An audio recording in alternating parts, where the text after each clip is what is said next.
지금부터 부산의 마음을 듣다. 해양 강국의 꿈 부산에서 세계로 시작해 보겠습니다. 먼저 국민 의례가 있겠습니다. 모두 일어나셔서 국기를 향해 서주시기 바랍니다. 몸이 불편한 분들은 자리에 앉아 국기를 향해 주시면 됩니다. 국기 대하여 경례.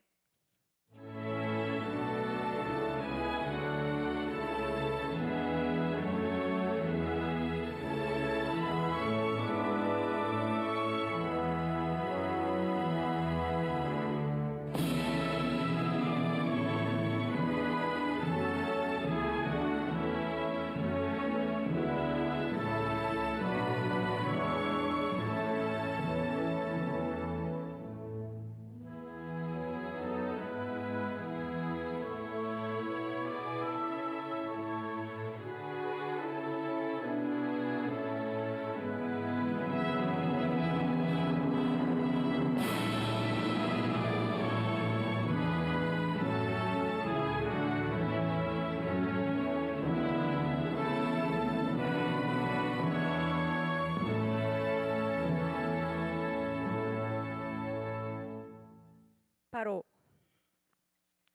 모두 자리에 앉아 주시기 바랍니다. 네, 오늘 행사는 1부와 2부로 나눠서 진행됩니다. 1부에서는 부산 발전 비전을 주제로 참석하신 분들과 자유로운 분위기로 토론을 진행하겠습니다. 이어지는 2부에서는 부산 지역의 발전을 위해 정말 필요한 게 무엇인지, 행여 불편한 것은 없는지 지역 주민 여러분들의 목소리를 듣고 함께 해결책을 모색해 보겠습니다. 먼저 대통령님의 모두 발언을 듣겠습니다. 네, 부산 시민 여러분 반갑습니다.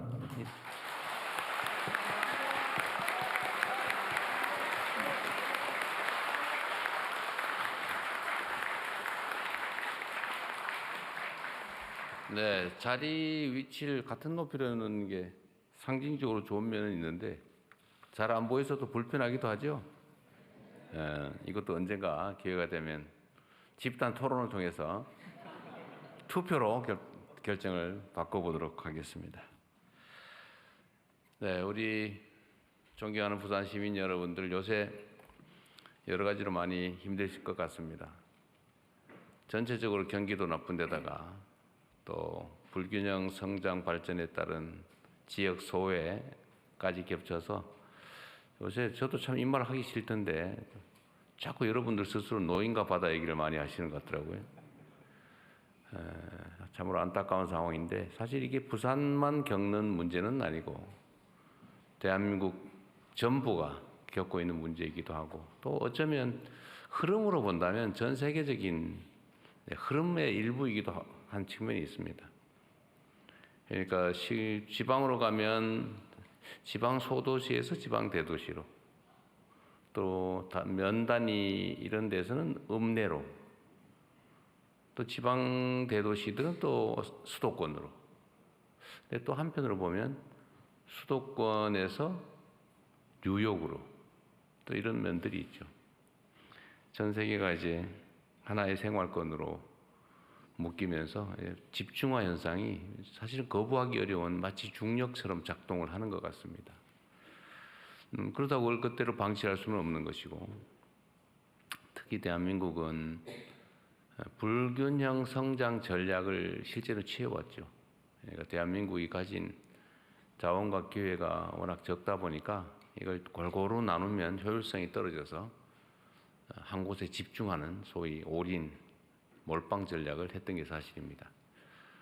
지역으로 하면 서울 수도권에 집중했던 측면이 분명히 있고 또 뭐 산업 경제 정책으로 보면 몇몇의 기업들을 골라서 거기에 이제 자원과 기회, 역량, 정책을 집중했기 때문에 소위 재벌 문제가 생겨나기도 했고 어찌 보면 우리 개개인들 속에서도 특정 계층, 특정인들이 마치 특권층처럼 특별한 지위를 누리는 게 당연한 것처럼 여겨지기도 했던 것 같습니다.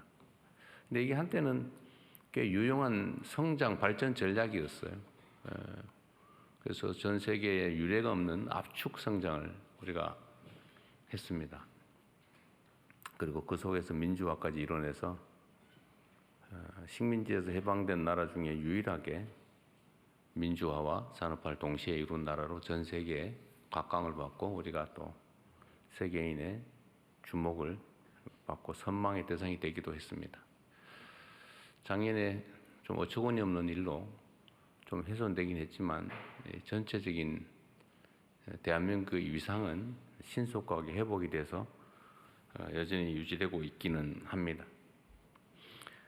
그런데 대한민국은 보면 이제 그 일극체제, 집중화 전략, 또 불균형 성장 전략이 한계에 다다른 것 같습니다. 모든 게 수도권 일극으로 몰리다 보니까 수도권은 미어 터지고 과밀해서 죽을 지경이고 지방은 없어서 죽을 지경이 됐죠. 소위 소멸 위험을 겪게 됐습니다.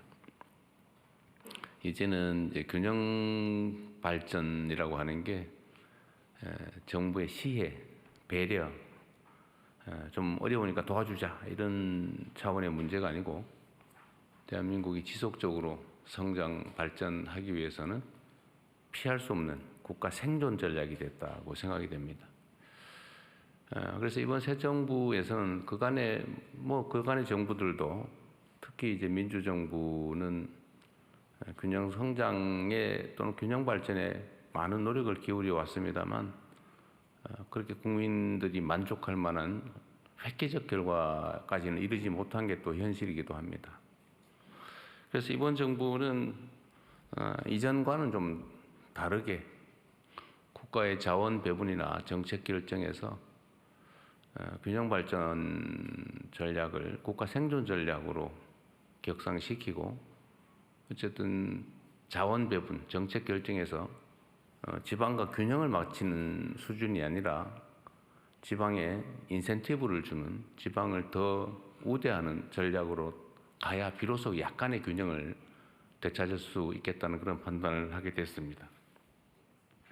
말로만 하는 게 아니라 실제로 집행을 해야 되기 때문에 그 첫 번째로 아마 이 중에 주민등록번호에 따라서 미리 이미 받으신 분도 계시겠지만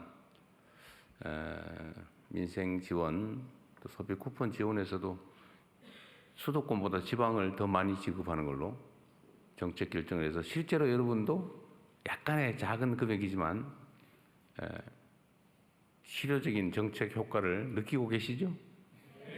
액수가 너무 작아서 별거 아니긴 합니다만 그러나 국가의 기본적인 재정 배분에서 앞으로는 아예 이걸 원칙으로 당연한 것으로 만들어 가려고 합니다. 그뿐만 아니라 이제는 국가 정책 결정, 정책 판단에서도 특별한 방안을 찾아야 되는데 그 중에 하나가 예를 들면 김경수 지방시대위원장이 지금까지 주력했던 것처럼 부울경 메가시티, 동남권 메가시티를 만든다든지 또는 충청권 메가시티처럼 어쨌든 지역이 좀 광역화해서 좀 경제적 또는 사회 발전의 중심적 역할을 할 수 있게 하는 게 필요할 것 같습니다. 아까도 좀 잠깐 말씀드렸는데 이제는 국가 발전이나 사회 발전에도 중력이 작용하는 것 같아요. 규모가 커야 효율성이 높아지는 그런 측면에 있어서 이제 부울경 메가시티를 비롯한 지방 정책들, 지방 발전 전략을 부울경을 중심으로 좀 빠르게 한번 시행해 보자라는 생각이 있습니다. 또 한 가지는 이제 해당 지역의 특성들을 고려해야 되는데 제가 전에 호남 지역 광주 전남에 가서 광주 전남이 가진 특성 중에 이 특장점들을 이제 활용을 해야 되겠죠. 그래서 거기는 재생에너지 사회로 우리가 전환할 때 재생에너지원이 풍부하기 때문에 재생에너지를 중심으로 한 발전 전략을 대대적으로 수립해보자라고 지금 얘기해서 우리 정부 안에서 특히 대통령실 안에서 그걸 집중적으로 기획하고 있는 중이기도 합니다. 그러면 부울경은 어떻게 할까? 역시 항만 물류 도시라고 하는 특성을 좀 최대한 살려서 좀 발전 전략을 짜보자라고 하게 됐습니다. 거기서 마침 지금 기후 변화로 지금 북극 항로가 활용 가능성이 매우 높아졌기 때문에 대한민국이 그 중에서도 특히 부산이 아마도 북극 항로 개척에 따른 수혜를 입을 가능성이 매우 높다. 일부에서는 이거 뭐 한 10년, 20년 후 일인데 뭐 지금 뭘 그러냐라고 하지만 사회적 변화라고 하는 것은 10년, 20년, 50년, 100년 전에 미리 준비하지 않으면 기회를 놓치게 되죠. 사실은 빠른 게 아니라 늦었습니다. 그래서 지금이라도 속도를 내서 항만 물류 중심 도시로 동부와 중심 도시로 발전하는 가능한 방안이 뭔지를 한번 논의해 보려고 하고, 그 중에서도 정부의 의지가 매우 중요하지 않겠습니까? 역시 우리는 정치적 무슨 얘기를 하면 다 선거 지나면 다 잊어버리고 빈말하고 그런 게 습관이 돼가지고 제가 뭔 얘기를 해도 안 믿더라고요. 근데 저는 좀 달라요. 한다면 하죠.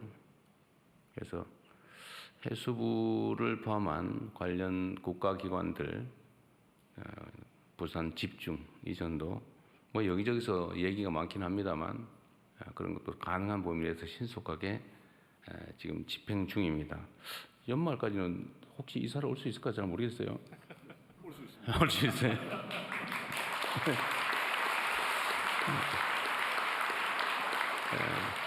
역시 행정에는 속도가 중요하죠. 뭐 그래야 하는 것 같죠. 그리고 산하기관들 또 관련 기업들, 특히 공기업들, 공기업 산하기관들, 또 출자 출연 기업들도 최대한 신속하게 이전해 오도록 하겠습니다. 그리고 거기에 더해서 이제 행정적인 조치뿐만이 아니고 해사법원 문제나 동남권 투자은행 설립 문제도 최대한 시간을 줄여서 신속하게 해볼 생각입니다. 하여튼 부산 시민 여러분들께서 매우 어려운 환경에서 정말 고군분투하고 계신데 어쨌든 부울경 그중에서도 부산을 중심으로 우리가 새로운 희망을 여러분과 함께 만들어 보도록 하겠습니다. 오늘 많은 의견 주시고 가급적이면 똑같은 얘기는 반복하지 마시고 특히 사적인 이야기나 개인적 민원에 가까운 얘기들은 아마 들어오실 때 메모지를 다 나눠드렸을 겁니다. 그러시면 거기다 메모를 해주시면 저희가 다 파악해서 필요한 조치를 해서 개별 통지를 해드릴 겁니다. 그리고 가급적이면 많은 분들의 관심이 집중된 공통의 의제 중심으로 우리 길지 않은 시간이지만 대화를 이어나가도록 하겠습니다. 여러분 반갑습니다. 고맙습니다. 네, 지역 균형 발전이 더 이상 시혜가 아니라 국가 생존 전략으로 격상시키겠다는 말씀을 부산에 직접 오셔서 말씀하시니까 더욱더 강하게 와 닿는 것 같습니다. 다음은 전재수 해양수산부 신임 장관님의 부산 발전 비전에 대한 발언을 듣겠습니다.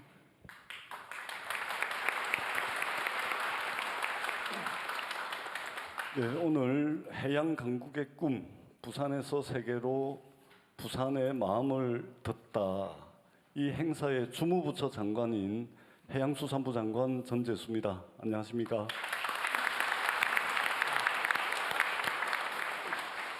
오늘 주제는 우리가 북극 항로 시대를 잘 준비하고 선도해서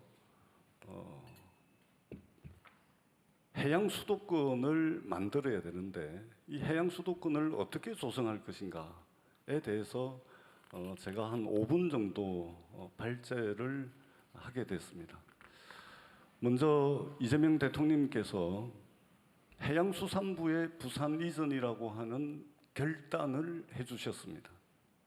이 결단은 서울 수도권 중심의 일극 체제로는 대한민국의 지속 가능한 성장은 불가능하다. 그리고 서울 수도권 중심의 이 성장 엔진 하나만 가지고 위태롭게 날고 있는 이 상황으로는 대한민국이 너무나도 위험하다. 이러한 대통령님의 절박한 마음으로부터 저는 해양수산부의 부산 이전이라고 하는 결단이 나왔다고 생각을 합니다. 이재명 대통령께서 해양수산부 부산 이전에 결단을 내려주셨는데 넘어야 될 산과 과제들은 산적해 있습니다. 이 과제와 숙제들은 해양수산부 장관인 저 전재수와 우리 해양수산부 공직자들의 몫입니다. 열과 성을 다해서 일하도록 하겠습니다. 반드시 성과를 내서 대통령님의 결단을 제대로 일을 해서 성과를 내가지고 우리 국민들께 보답하겠다라는 마음의 자세로 최선을 다하겠습니다. 북극 항로 시대가 열리고 있습니다. 포항공대는 2030년에 열릴 것이라고 이야기를 하고 있고 미국과 스웨덴의 공동 연구진은 2027년이면 북극 항로가 상시 운영할 수 있도록 열린다고 이야기를 합니다. 어떻든 중요한 것은 시기가 아니고 열린다는 것입니다. 새로운 바닷길, 새로운 백길이 열리는 것입니다. 그렇다면 우리가 준비를 해야 되는데 이미 전 세계는 경쟁적으로 준비를 하고 있습니다.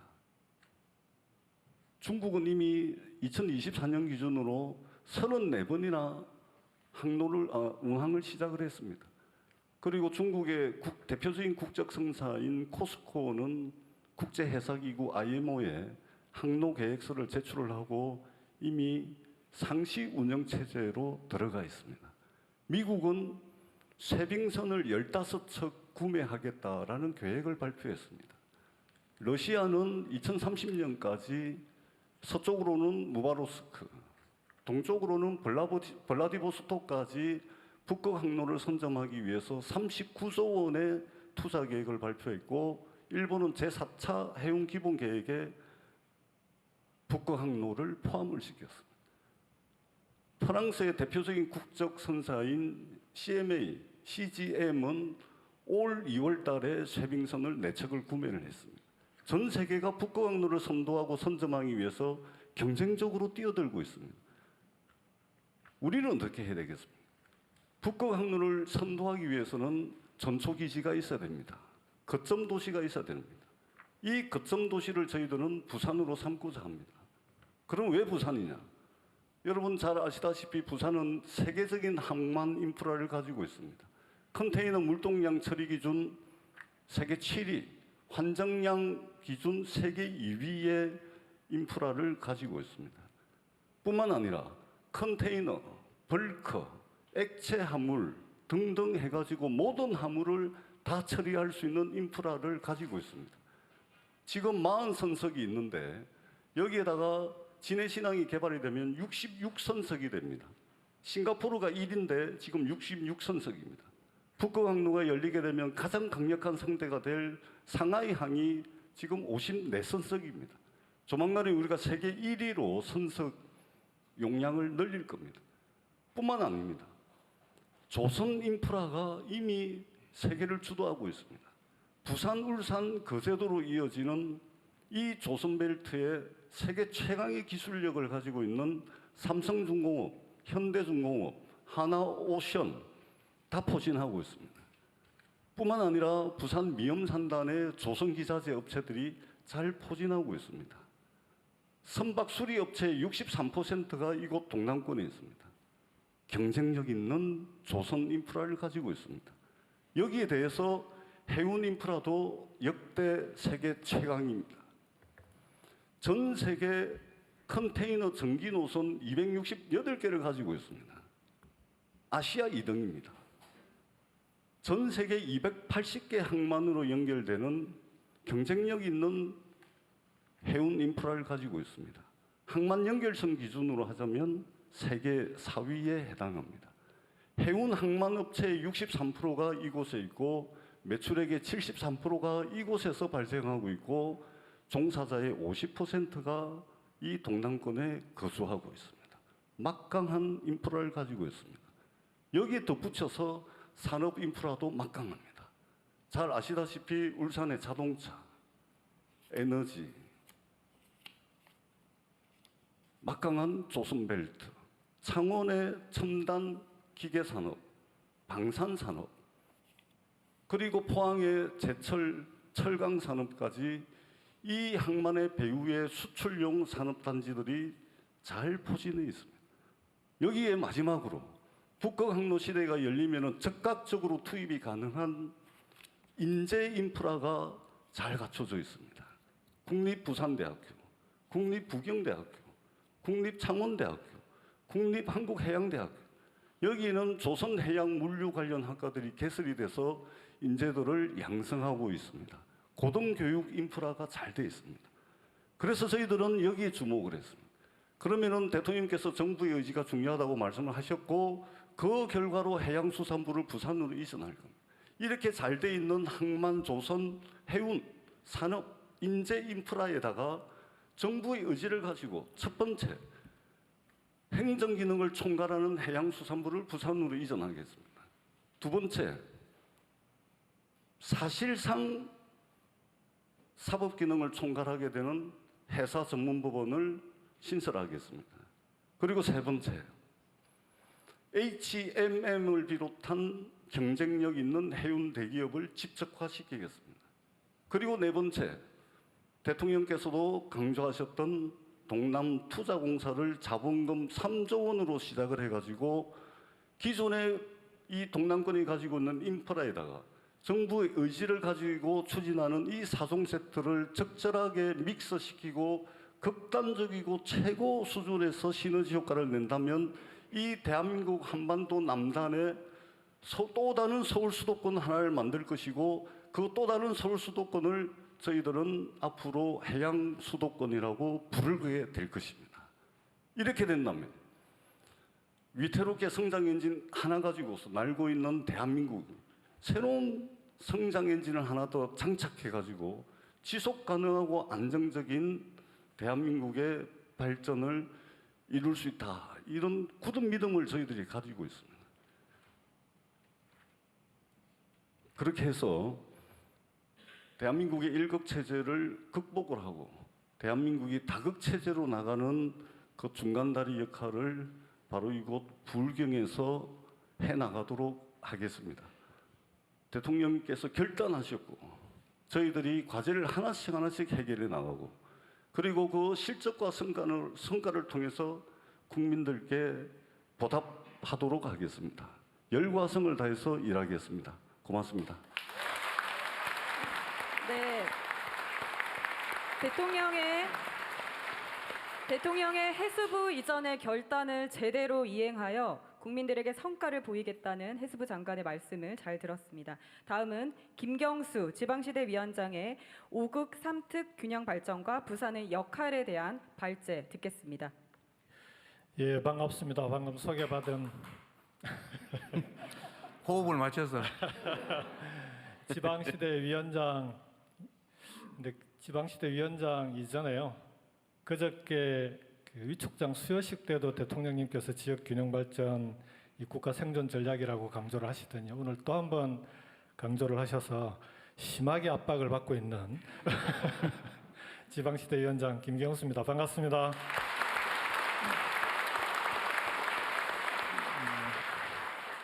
지방시대위원회 좀 생소하시죠?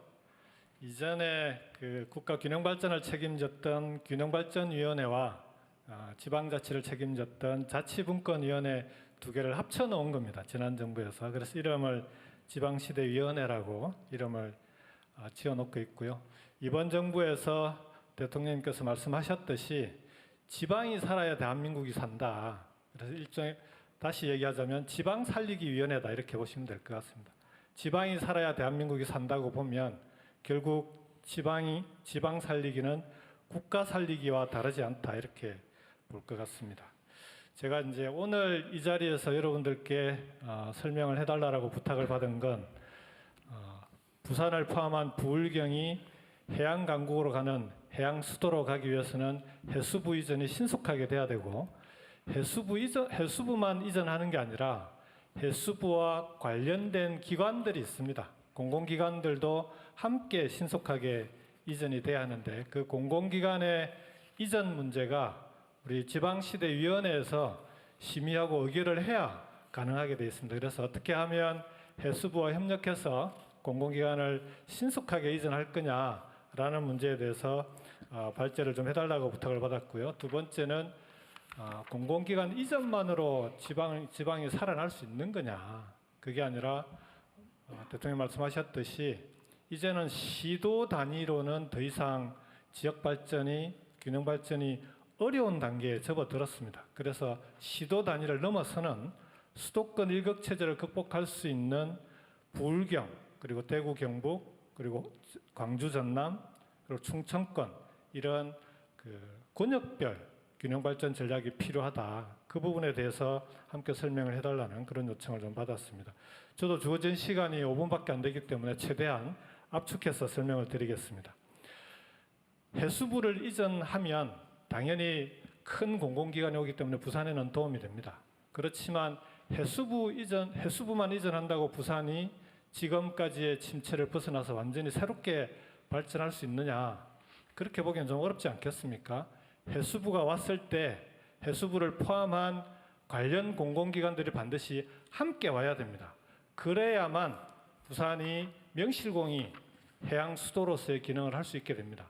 지난번 혁신도시 노무현 대통령 때 혁신도시를 만들 때 부산은 혁신도시가 3가지 주제로 만들어졌습니다. 하나가 해양수산이었고요. 2번째가 영화산업이었고 3번째가 금융이었습니다.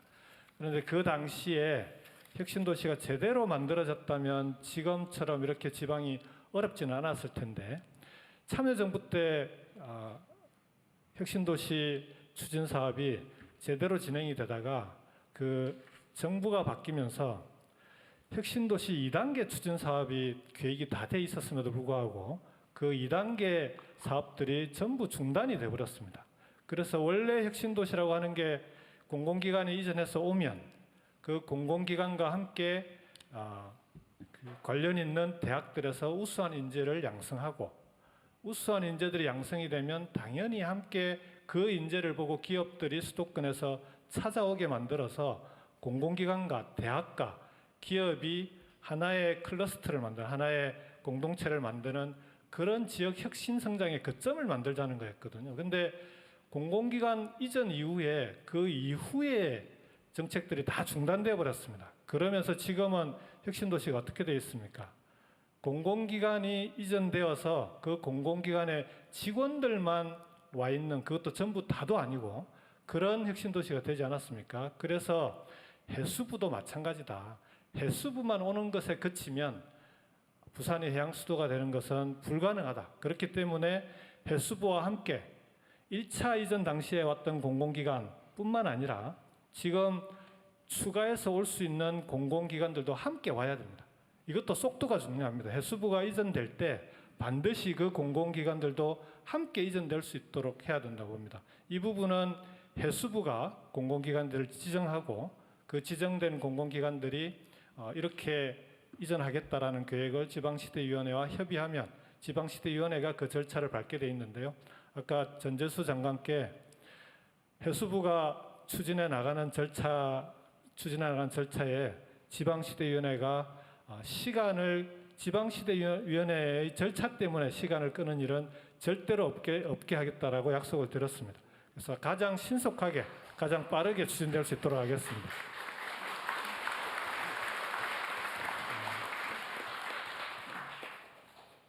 공공기관 이전과 함께 부산이 함께 해야 될 게 또 한 가지가 더 있습니다. 조금 전에 말씀드렸듯이 기업이 와야 되지 않겠습니까? 지금 HMM은 우리 전재수 장관께서 열심히 HMM 본사가 올 수 있도록 노력을 하고 있다고 합니다. 그런데 HMM은 그나마 정부의 재정이 투입됐기 때문에 그 영향을 미칠 수 있는데 그런 기업뿐만 아니라 민간 기업들도 올 수 있어야 되거든요. 근데 민간 기업들에게 왜 수도권에만 있냐 지방을 안 가고 이걸 물어보면 제일 많이 하는 대답이 지역에 가면 특히 미래첨단산업, 미래산업들의 기업은 좋은 인재를 뽑기 어렵다 이 얘기를 제일 많이 합니다.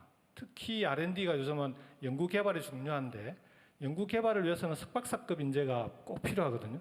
근데 지역에 가면 그런 우수한 인재를 뽑기 어렵다는 얘기를 많이 합니다. 근데 그렇게 되면은 지역은 영원히 발전하기 어려운 거 아닙니까? 수도권에서 인재를 뽑아야 되니까 기업은 수도권으로 가야만 된다. 이게 악순환이 반복되는 건데 이 고리를 끊어줘야 됩니다. 공공기관이 오는 것뿐만 아니라 부산에 있는 부산대학교, 국립해양대학교, 여기 부경대학교를 포함해서 해양수산과 관련해서는 전국에서 부산에 있는 대학들이 전국에서 탑이 되는 가장 우수한 인재를 배출하는 그런 대학으로 만들어야 됩니다. 그래야 기업들이 오지 않겠습니까? 그렇지 않습니까, 여러분? 맞으면 박수를 치셔야 됩니다. 그래서 해수부 이전 그리고 공공기관 이전 그와 함께 부산 지역에 있는 해양수산 분야의 대학 그 분야만큼은 전국에서 가장 우수한 인재를 만드는 대학이 될 수 있도록 만들어서 기업이 스스로 찾아오게끔 만드는 그런 해양 수도로 함께 만들어 가겠습니다. 지방시대위원회가 해수부와 협력해서 해수부뿐만 아니라 이 부분은 교육부나 다른 부처들도 함께 협력을 해야 되는 부분인데요. 함께 협력해서 반드시 부산이 대한민국의 해양 수도로서의 역할을 확실히 할 수 있도록 저도 최선을 다해서 지원하도록 하겠습니다. 마지막으로 대통령께서 강조하셨던 이제는 지역도 시도 단위가 아니라 권역별로 함께 해야 균형 발전이 가능하다라고 말씀을 하셨는데요. 그게 이번 대선에서 공약으로 나갔던 5극 3특이라고 이름 지어져 있는 그런 균형 성장 공약입니다. 5극은 수도권과 충청권, 호남권, 그리고 부울경, 대구, 경북, 전국을 5개 권역으로 나누어서 균형발전 정책을 추진하자는 거고요. 3특은 강원, 전북, 제주를 특별자치도로 해서 그 3개의 도는 특색 있게 발전시키자는 얘기입니다. 부울경이 그중에서도 수도권과 경쟁할 수 있는 가장 높은 가능성이 있는 곳입니다. 그렇지 않습니까?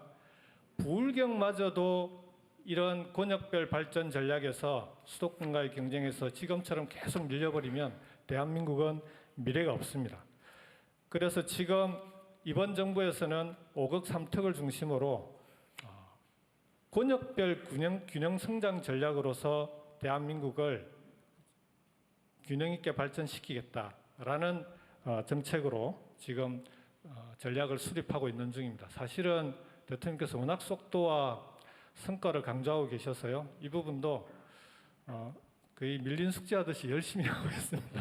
지금 어제까지도 국정기획위원회와 이 5극 3특을 통한 국가균형성장을 어떻게 나갈 건지 부처들과 관련 내용들을 협의해 나가고 있는 중입니다.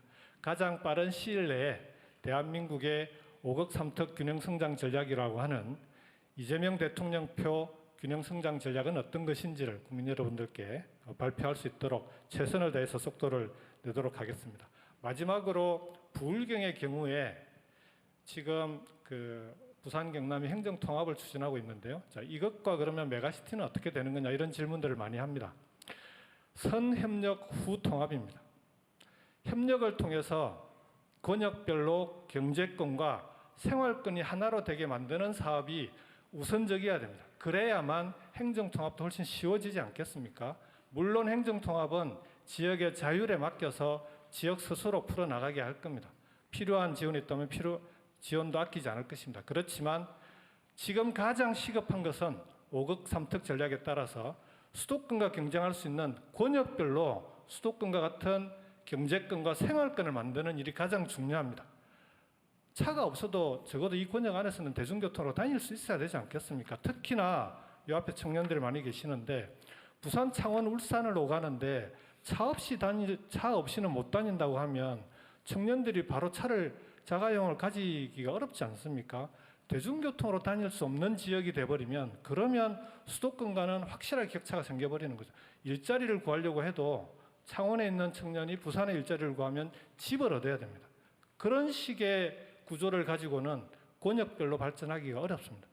서울 수도권은 서울, 경기, 인천이 어디에 직장을 구하든 출퇴근이 가능하지 않습니까? 적어도 예를 들자면 이런 것부터 생활권을 만들어야 경제권도 하나가 되고 경제권을 권역별로 만드는 것을 가장 우선적으로 협력사업을 추진해서 그걸 통해서 권역이 자연스럽게 필요하다면 행정통합으로 이어질 수 있도록 그렇게 만들어 가겠다라고 약속을 드리겠습니다. 부울경 지역이 이제는 청년들이 떠나가는 지역이 아니라 다시 돌아오는 지역으로 만들겠습니다. 한 해 16,000명 이상의 20, 30대가 부울경 지역을 떠나고 있습니다. 한 해 6만 명 이상의 청년들이 수도권으로 몰려오고 있습니다. 그러니 수도권의 부동산이 배겨나겠습니까? 대한민국이 이런 문제들을 하나씩 해결해 나가기 위해서는 말씀드렸던 대로 권역별로 경제권과 생활권을 만들어서 전국이 골고루 5개 이상의 수도권을 만들어가는 그런 대한민국으로 만들어가도록 하겠습니다. 부산이 부울경의 해양 수도의 중심으로서 역할을 할 수 있도록 최선을 다해서 지원하겠다는 약속을 다시 한번 드리겠습니다. 이상입니다. 고맙습니다.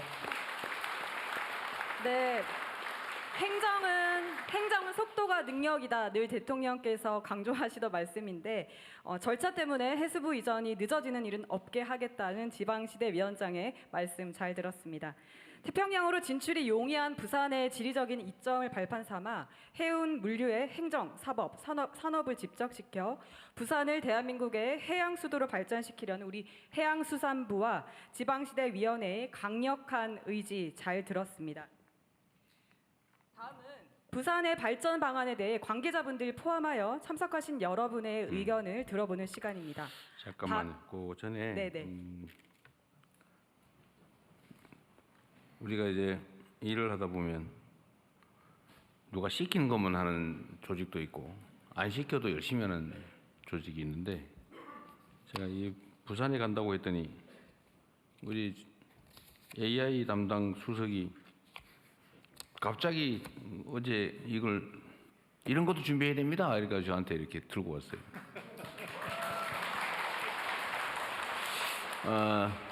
예산까지 막 얘기를 하던데 예산 내기는 빼고 좀 설명을 좀 해주시면 어차피 나 따로 한 번 더 할까 했는데 그럴 필요가 없을 것 같고 오늘 한번 미리 준비한 거 좀 간단하게 설명을 한번 해주실 것 같아요. 네, 반갑습니다. AI 미래기획 수석 하정우입니다.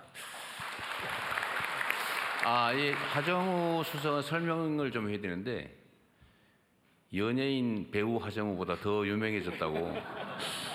그 인터넷 치면은 그 배우 하정우보다 더 먼저 나온다는데 사실입니까? 지난달까지 그랬다가 다시 다시 제자리로 돌아갔습니다. 네, 원 상태로 돌아갔다고 합니다. 네. 곧 다시 복귀하기를 네. 기대하면서. 네, 사실 그 대통령님께서 부산 타운홀을 내려가시게 되면서 기존의 여러 가지 비전이었던 해수부 이전, 그리고 HMM 이전, 그리고 부울경 지역의 메가시티 구상을 공약 때부터 천명을 하신 것들이 있는데 여기서 조금 더 인공지능과 어떤 첨단 기술을 활용을 했을 때 좀 더 큰 전략 산업으로 키울 수 있겠다라는 생각을 저희 수석실 그리고 정책실장 포함 정책실 전반으로 같이 논의를 했던 내용입니다. 현재 불경 지역이 해운, 항만, 조선 그리고 방산 그리고 그걸 기반으로 한 제조 역량이 굉장히 뛰어난데 여기서 한 단계 더 경쟁력을 강화하기 위해서 활용될 수 있는 기술이 바로 인공지능 그리고 데이터, 소위 말하는 인공지능 전환을 통해서 경쟁력을 훨씬 더 키울 수 있다고 생각을 합니다. 첫 번째는 말씀하셨던 해운, 항만, 조선을 인공지능을 통해서 훨씬 더 스마트하게 경쟁력 있게 해서 최첨단 조선, 해양, 항만 경쟁력을 키움으로써 글로벌 전체에서 어느 나라보다 경쟁력 있는 해운, 항만, 조선 경쟁력을 키울 수 있다고 생각을 합니다. 그걸 통해 가지고 새로운 어떤 경쟁력 그리고 성장 동력을 만들 수 있다고 생각을 하고요. 두 번째는 방산 측면에서 보면은 부산의 해군작전사령부, 진해의 해군교육사령부와 그리고 해군사관학교 그리고 조금 더 올라가면 포항에 해병대 1사단이 있습니다. 그리고 조선소 말씀하셨던 하나라든가 삼성중공업, HD, 현대, 조선소가 다 있죠.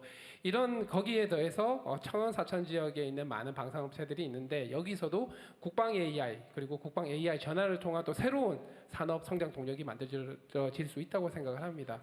그래서 전반적인 부울경 메가시티에서의 어떤 기존의 강력함에 더해서 인공지능과 이런 부분들의 어떤 해양 항만 특화된 AI R&D 센터 그리고 해양 항만 혹은 해군 특화된 AI 데이터 센터 그렇게 한다고 했을 때 이 해양 특화된 인공지능 R&D 전체 타운을 이 부울경 지역에 만들고 또 부산은 그 부울경 메가시티 지역의 어떤 배후 도시로서 같이 밴쿠버와 같은 역할을 할 수 있게 된다면 또 인공지능을 통해서 기존의 강력한 컨텐츠적인 문화적인 요소인 영화제라든가 G스타 그리고 이런 것들을 포함한 여러 가지 공연 문화까지 같이 만들었을 때 부울경이 기존의 산업적인 기회를 훨씬 더 시너지를 낼 수 있는, 그래서 이제 스마트한 해양 중심의 글로벌 메가시티 권역이 될 수 있는 부분들을, 사실 아직은 초기 단계 설계이긴 하지만 이런 부분들에 대해서 훨씬 더 구체적으로 설계를 하고 있고요.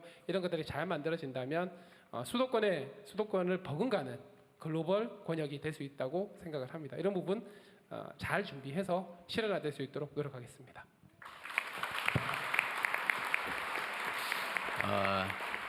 우리 하정우 수석 고생하셨습니다. 그런데 저는 얘기를 들어도 잘 못 알아듣겠더라고요. 이제 주로는 우리는 하드웨어에 익숙해서 그런데 일단 하드웨어 얘기 중에 아마 김경수 위원장이 자기 소감 업무를 벗어나서 말씀을 안 하신 것 같은데 실제로는 부울경 동남권 메가시티를 만들려면 사실 교통망을 확충해야 되는데요. 광역교통망, 그냥 아까 말씀하신 자가용 없이도 편안하게 출퇴근할 수 있는 또 교통망이 필요하다. 그래서 지금 이게 부산, 울산, 경남 이게 지금 출발지가 어디더라? 울산에서 양산, 부산까지죠. 울산, 양산, 부산. 여기가 지금 7월 10일에 이제 예타가 통과돼서 이제 기본 계획하고 설계하고 하면 착공은 아마 30년이 넘어야 될 거라고 하는데 어쨌든 이것도 좀 가능하면 좀 당겨 보도록 노력하겠습니다.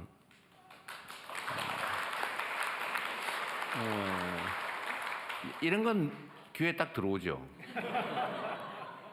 근데 인공지능을 뭐 어쩌고 해가지고 뭐 저 사관학교의 데이터를 이용해서 이러니까 모르겠는데 하여튼 그러나 실제로 매우 중요한 새로운 영역입니다. 저를 포함해서 온 국민이 AI 얘기하면 쉽게 알아들을 상황이 곧 도래할 텐데 그 점도 잘 준비해서 저도 교육을 잘 시켜주도록 하기 바랍니다. 하여튼 이제 살점을 붙이는 거죠. 이런 중추적인 이제 하드웨어에다가 이제 실제로 앞으로 AI를 중심으로 하면 첨단 기술 산업으로 지역 경제 생태계를 대전환한다. 전환을 해서 저번처럼 망치질하는 게 아니라 사람들 눈으로 보고 경험을 가지고 손으로 망치질하는 게 아니라 데이터를 활용해서 인공지능 시스템으로 제조업을 인공지능화한다. 그래서 생산성을 대대적으로 확충을 해야 이제 새로운 기회도 생기고 국제적 경쟁력도 생기지 않겠냐. 뭐 그런 말씀 같아요. 그러려면 상당한 투자가 필요한데 투자 금액도 다 써놨지만 제가 그건 나중에 하도록 하겠습니다. 진행을 해보면 제가 이런 얘기를 해보면 사실 할 말이 너무 많으시죠. 여러분들 아마 평소에 생각하고 있던 거 막 답답했던 거 뭐 끝이 없을 겁니다. 다 이해하고요. 그렇다고 모든 사람이 그 얘기를 하면 오늘 아마 밤을 새도 끝이 안 날 것 같아요. 그래서 일단은 오늘 두 분, 하정우 수석 포함해서 세 분 말씀하신 내용에 관련해서 좀 의견들을 좀 일단 내는 시간을 좀 갖도록 하고 그리고 그게 어느 정도 정리가 되면 특별한 제한을 두지 말고 오늘 주제에 해당되는 부산 지역 발전에 관계된 뭐 정책 제안이나 의견들을 듣는 시간을 또 한번 갖고 그리고 정리하도록 하겠습니다. 우선은 그러면 오늘 세 분 발제 말씀해 주신 내용을 가지고 우리 객석에서 의견들을 좀 내주시면 좋을 텐데 지정하는 방법을 사회자 마음대로 하는데 가능하면 연합노소 잘 배합해서 앞뒤도 좌우도 잘 섞어서 잘 불평 들으셨지요? 불만 없도록 잘해 주시기 바랍니다. 네, 알겠습니다. 노력하겠습니다. 네. 저 그러면 여기 저기 넷째 줄에 하늘색 옷 상의 입은 남성분 말씀해 주시겠습니다. 저 발표 시작하기 전에 제가 보고서를 하나 작성을 해가지고 왔는데 혹시 대통령님께 좀 전달 좀 네, 부탁드려도 그건 뭐 여기까지 오지 않으셔도 됩니다. 누구 주시고 일로 주세요. 네, 말씀하세요.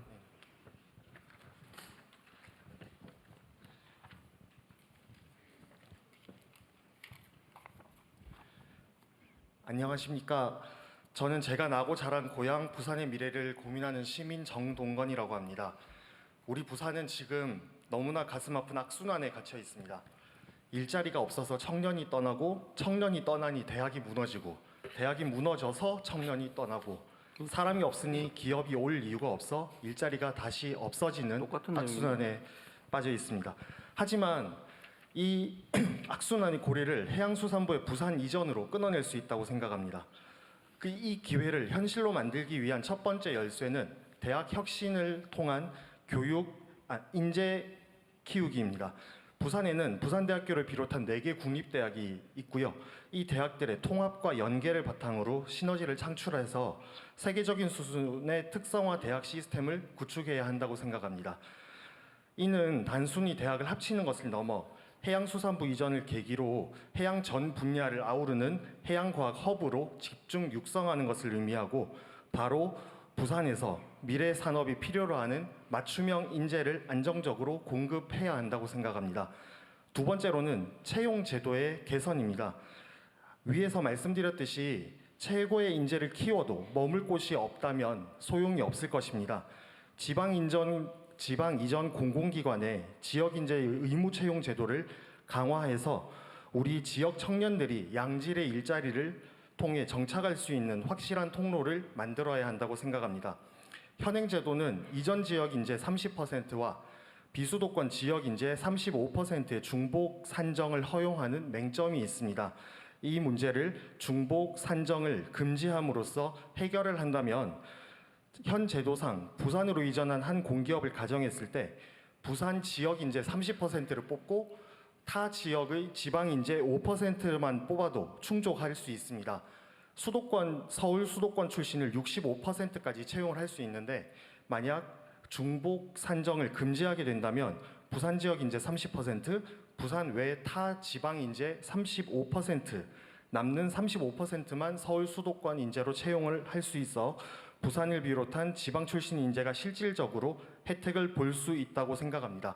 그리고 이것은 대통령께서 강조하시는 속도에도 충족한다고 생각합니다.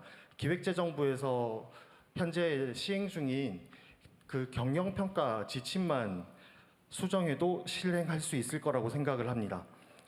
위에서 말씀드린 두 가지 해결책이 함께 돌아갈 때 비로소 악순환의 고리가 끊어지고 지역 인재 양성에서 양질의 일자리 채용, 그리고 청년 인재 유출 방지와 지역 경제 활성화로 이어지는 선순환 생태계가 구축될 것으로 생각하고, 이것은 대통령의 핵심 국정 과제인 국가 균형 발전을 실현하는 성공 모델로 만들고 수도권에 버금가는 새로운 성장축으로 우뚝 서게 할 것이라고 생각합니다.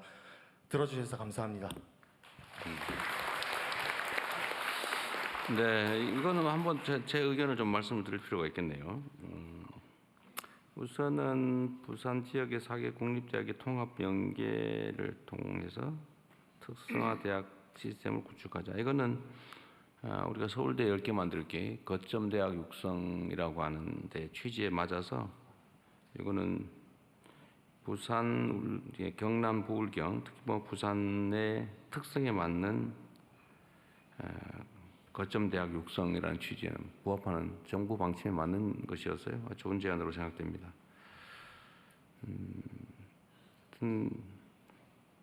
좋은 대학, 좋은 기회, 이런 게 다 수도권에 몰려 있으니까 다 수도권으로 가지 않을 수 없는데, 일단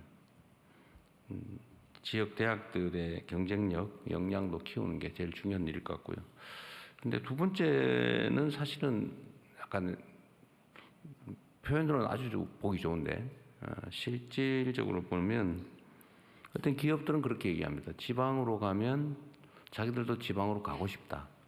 서울에 땅값 비싸고 힘들다. 그리고 자꾸 눈치 보여서 지방으로 가고 싶은데 지방에 가니까 쓸 사람이 없다. 그러니까 연구개발직은 수원벨트 이하로 내려가면 사람을 구할 수가 없고, 그 외에 일자리도 평택, 좀 더 하면은 충청 이하로 내려가면 사람이 없다. 앞으로 사람도 없는데 가서 우리 보고 공장 열어놓고 놀란 말이냐, 뭐 이렇게 주장을 해요. 근데 이게 악순환이죠. 일자리가 없으니까 서울로 가고, 지역을 떠나고, 사람이 떠나니까 기업이 없고, 기업이 없으니까 또 사람이 떠나고, 이게 이제 악순환이 되는데, 이걸 이제 선순환으로 바꿔야 되겠죠. 이것도 하나의 뭐 방법이긴 할 텐데, 공공기관은 숫자로 보면 상징성은 있지만, 사실 연간 신규 채용 인원수로 따지면 극히 일부에, 그 중에 또 일부의 일부 이렇게 하면 이게 뭐 지역 경제에 엄청난 큰 변화를 줄 거다라고 하긴 조금은 부족할 거예요. 그래도 안 하는 것보다 나을 테고, 방향은 맞을 텐데 적정한 비율이 뭔지는 한번 재점검을 해보도록 하겠습니다. 이제 모두가 노력해야죠. 예를 들면 교육 기관들의 역량도 키워야 되고, 그러려면 정부 재정도 좀 더 많이 투자해야 될 테고, 또 지역에 애정 갖는 사람들도 좀 많아져야 하고, 정주 여건도 강화해야 되고, 문화 인프라도 최대한 좀 늘려서, 나 영화관 없는 이 동네 힘들다 뭐 이런 얘기 안 나오게 그런 문화 인프라를 구축하는 거. 그리고 또 중고등학교도 문제 같아요 보니까. 중고등학교도. 그러니까 뭐 자꾸 다 떠나는데, 근데 그걸 어떻게 해결할 수 있을지는 좀 더 연구를 해가지고, 어쨌든 부산이든 지방이든 자기 뜻을 펴고 역량을 펼칠 수 있는 기본적인 조건을 갖추는 노력들을 그냥 이대로 놔둬서 그냥 말만 해서 되지는 않고요. 결국 돈과 정책, 역량을 투여를 해야 됩니다. 근데 과연 어디에, 어떤 내용에, 어떤 투자를 하면 가장 효율적일지를 이제 지금부터 고민을 해야 되겠죠. 네, 다른 분. 좋은 제안이라고 하시면서 또 비율 얘기해 주셨는데요. 이번에는 여성분 여기 여기 5번째 줄에 하늘색 입으신 또 여성분 말씀해 주십시오. 하늘색으로 통일하면 안 됩니다. 저것도 편이에요? 네, 존경하는 대통령님 안녕하십니까? 저는 이제 국립부경대학교를 졸업한 졸업생이라고 합니다. 저도 동일하게 청년 일자리 관련된 질문과 하나와 아까 전에 말씀해 주셨던 것들 중에 질문 2가지를 총 드리고 싶습니다. 첫 번째는 이제 인프라 개발로 일어나는 생산직 일자리보다는 아까 전에 말씀해 주셨던 해양 신산업 분야에 저희가 선호하는 그런 양질의 일자리가 부족해서 수도권으로 이런 인재들이 유출되고 있다고 생각을 합니다. 따라서 대통령님께서 부산의 해양 강점을 활용해 단순한 생산직을 넘어서 청년들이 실제로 매력을 느낄 수 있는 그런 정착할 수 있는 전문적인 일자리를 어떻게 창출하고 이러한 일자리가 부산에 안착할 수 있도록 하는 정부의 지원 또는 기업 유치 전략을 조금 생각하고 계신 게 있는지 궁금을 하고요. 또한 2번째는 아까 전에 HMM과 같은 해양 기업들의 직접화를 계획하시고 계신다고 하고 부산의 해양수산의 양질의 인재풀 양성을 위해 노력하려고 하셨다고 했는데 이런 기업들에게 어떠한 인센티브를 줄 것인지 아니면 이런 인재풀 양성을 위해 대학교에 어떤 지원을 할 계획이 있으신지라는 구체적인 생각이나 아니면 뭐 계획 단계라도 있으면 알려주시면 감사하겠습니다. 너무 어려운 질문을. 하여튼 그게 어떤 게 가능하냐라는 걸 우리가 알아보기 위해서 이런 대화를 하는 거죠. 각 전문 기관들, 전문가들 의견도 듣고, 또 각 담당 부처들도 있고, 또 여러분처럼 이렇게 일선에서 봤을 때 이런 게 필요하다. 사실은 그 필요하다 이거 누구나 인정해요. 좋은 일자리 많아야지. 맞는 말이죠. 그러려면 노력을 해야지. 그것도 맞지요. 어떻게 현실적으로가 되면 쉽지가 않죠. 그걸 제가 다 알면 여기서 이러고 있지 않죠. 하여튼 필요한 방안들을 우리가 최대한 마련해 보도록 함께 노력하겠습니다. 뭐 아이디어도 있으면 많이 주시고요. 네, 제가 이제 해양의 도시에 오다 보니까 자꾸 저도 하늘색에 그리고 계속 여기는 보는데. 이재명 청문회가 아니기 때문에 그래봤자 소용없어요. 이따가 한꺼번에 모아서 이번에는 답을 할 필요는 굳이 없습니다. 이번에는 우리 붉은색 안경을 쓰신 첫 줄에 계신 가능하면 의견들을 남성분. 많이 내시고 우리가 여기서 결판을 내자는 건 아니니까요. 박인호입니다. 네, 우리 대통령님 부산 오신 걸 환영합니다. 네, 저기 해양 강국 꿈이 되어 있는데 이미 5대 해양 강국입니다. 예, 그래서 앞으로 이제 제가 해양 강국 운동을 지금 35년째 하고 있습니다.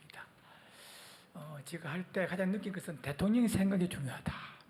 가장 대통령의 생각이 중요하다는 느꼈으면 꼭 제가 좀 말씀을 드리고 싶습니다. 실제로 지금 이제 두 가지만 말씀드리겠는데 해수부 이전 정말 고맙습니다. 딱 정확한 시기에 정말 좋은 선물 주셨습니다. 금리 해양수도 선포 25년입니다.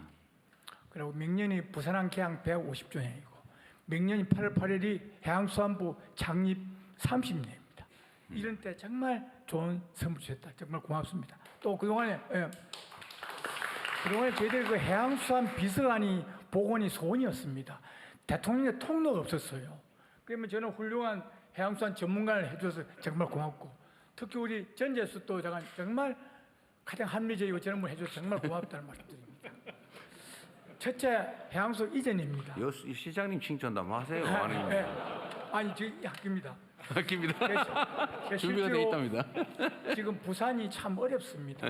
네, 그래서 지금 박영진 시장 계시는데 이 어려운 때에 정말 단비를 내주셨다 생각하고 해수부 이전이 아니고 이전 정착이고 학대 발전입니다. 단순 이전 가지고는 불가능합니다. 그래서 거기 위해서는 좀 앞으로 좀 부산에 이 조선 산업 같은 거, 일단 미국은 지금 조선이 제조업이 아닙니다. 조선 해운 수리가 신해양 전략 산업이고 트럼프가 그렇게 명명을 했고 그 국가 해양위를 만들어서 해양 전략이 국가 전략으로 명명을 했습니다. 그래서 이미 조선은 제조업이 아니면서 앞으로 지금 해양수산부가 현재 1%입니다. 국가에서 1%밖에 안 됩니다. 이런 민이 붙여가지고는 도저히 안 된다. 부산시 예산의 3분의 1이 조금 넘습니다. 그래서 거기 꼭 조선이 와야 되고, 그 다음에 그동안에 많이 해쳐져, 각 부처도 해쳐지는데, 해양 그 물류 관계가 국토부에 또 있습니다. 폐지될 때까지가 안 주고요. 그 다음에 해양 레저가 와야 됩니다. 이 세 개 정도는 와야 안 되겠냐 싶어서 현재 1%의 해수부를 적어도 한 2% 정도는 해주셔야 정말 앞으로 정착하고 확대될 때가 이래야 타 지역에 대한 또 부산 시민에 대한 내로로서 해수 지원에 대한 정당성이 확보됩니다. 이정 1% 가지고는 도저히 안 된다는 생각이 들어요. 똑같은 얘기는 계속 반복 안 하셔도 될 것 같아요.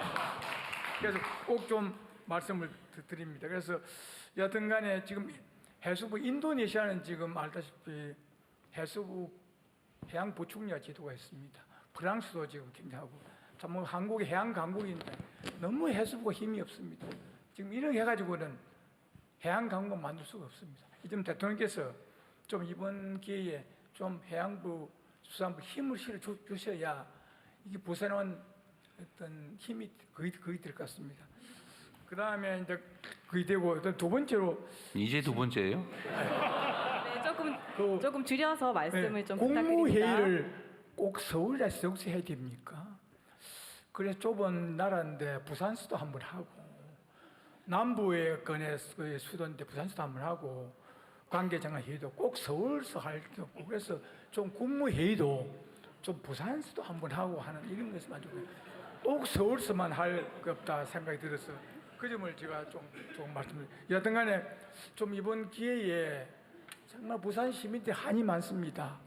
해수부 보호 운동을 5년간 했습니다. 폐지돼 가지고 그래서 네. 꼭 이번에 부산 시민 한을 꼭 풀어주 강한 해수부를 좀 만드시기 바랍니다. 고맙습니다.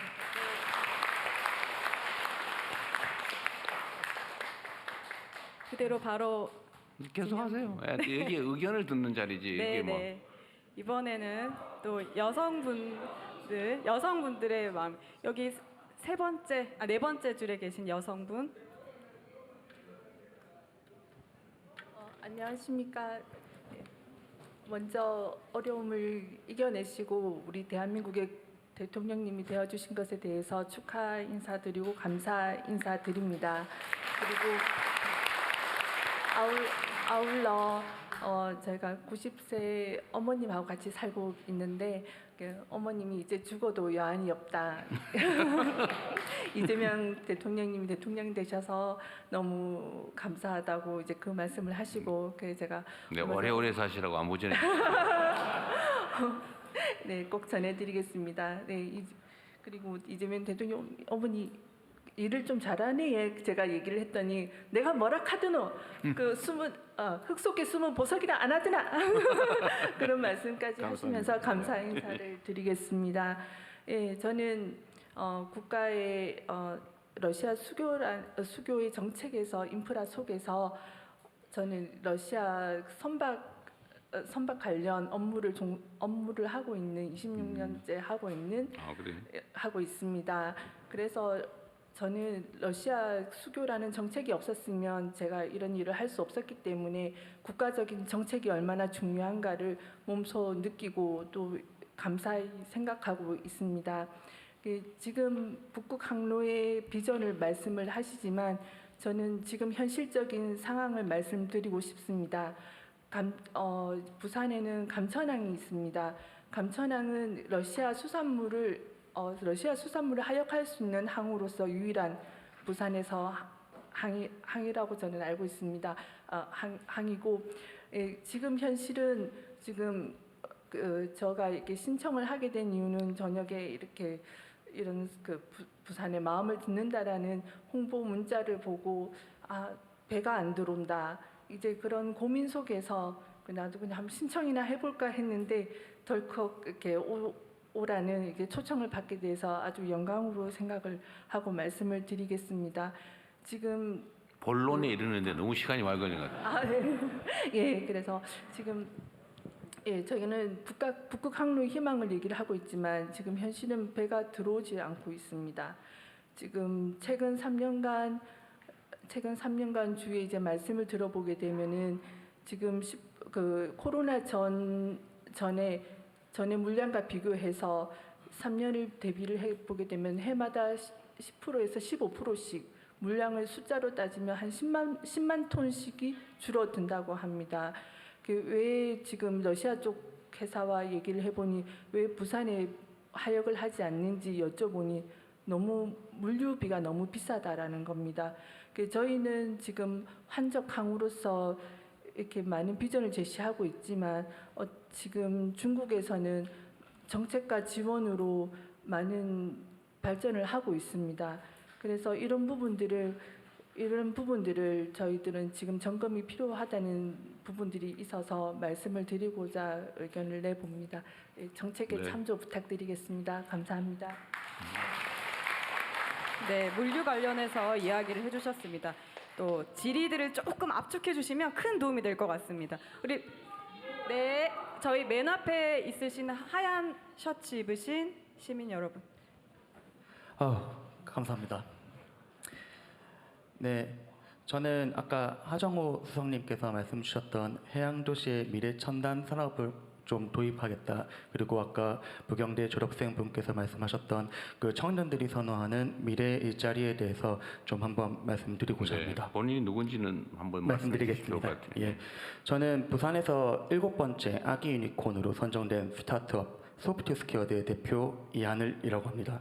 저는 부산에서 초중고등학교를 나오고 수도권에서 대학교를 졸업하고 그다음에 창업을 한 다음에 다시 고향인 부산으로 돌아와서 사업을 하고 있습니다. 부산에 해수부를 이전하는 것은 해양 산업을 발전시키는 데는 큰 도움이 되지만 사실 청년들이 선호하는 AI를 비롯한 미래 첨단 산업의 일자리는 여전히 수도권에 있는 게 현실입니다. 그래서 실제로 아까 16,000명이 유출된다고 말씀을 김경수 위원장님께서 말씀해 주셨는데 그중에 5,000명이 과학기술 인재가 여전히 수도권으로 떠나고 있는 실정입니다. 이 문제를 해결할 실효성 있는 대안이 반드시 필요한데요. 저는 이 대안을 몇 년간 연구하고 고민한 끝에 수도권에 있는 기업을 원격 근무 전환을 하는 것을 기반으로 개발팀 구독 서비스 그릿지를 운영하고 있습니다. 그릿지는 수도권의 유망 기업들을 원격 근무의 형태로 지역의 청년들에게 연결해서 수도권의 양질의 일자리를 누릴 수 있도록 하는 플랫폼입니다. 실제로 저희를 통해서 수도권으로 취업을 하거나 이직을 하려는 부산에 있는 인재들이 지역에 정주하면서 많이들 일을 하고 계시고요. 그 중에서는 출산을 하고 육아와 병행을 하시면서 원격으로 일을 하고 계십니다. 그러나 이거는 하나의 기업만의 노력으로는 부족합니다. 그렇기 때문에 대통령께서는 이런 수도권 기업을 원격 근무를 전환함으로써 지역 청년들에게 연결하는 모델로 정책을 추진하실 의향이 있으신지 궁금합니다. 네, 다음. 네, 일단은 또 질문 받아서 하겠습니다. 이번에 맨 저 뒤로 가겠습니다. 저 뒤에서 두 번째 줄에 계시는 우리 검은색 상의 입은 여성분. 네.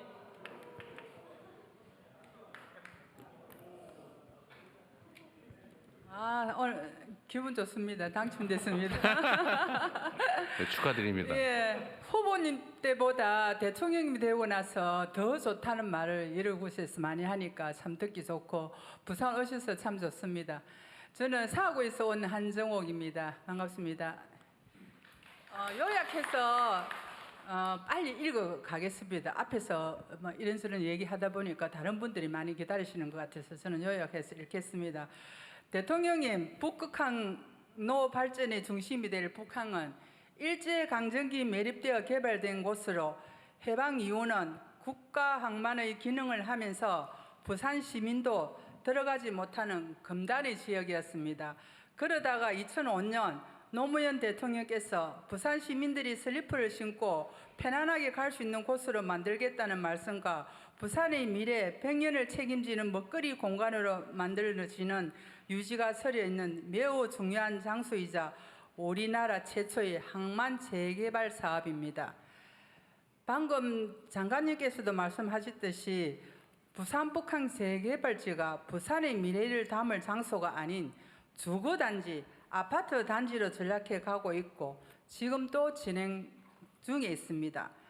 어제 부산검찰은 북항 재개발 1단계 생활형 숙박시설 허가를 위한 뇌물비리 사건 수사를 발표했는데 그 요지는 2023년 감사원 감사 결과 부산항만공사, 부산시의 사업자와의 유착 의혹이 제기되면서 수사가 시작되었는데 부산지검의 수사는 사실상 반쪽짜리 수사 발표로 끝나고 말았습니다.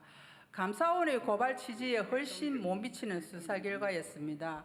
왜냐하면 어제 검찰 수사 발표는 항만공사만 책임을 묻고 사실상 아파트 건축을 허가한 부산시는 마치 피해자인 것처럼 수사 결과가 나온 것을 인정할 수가 없는 것입니다.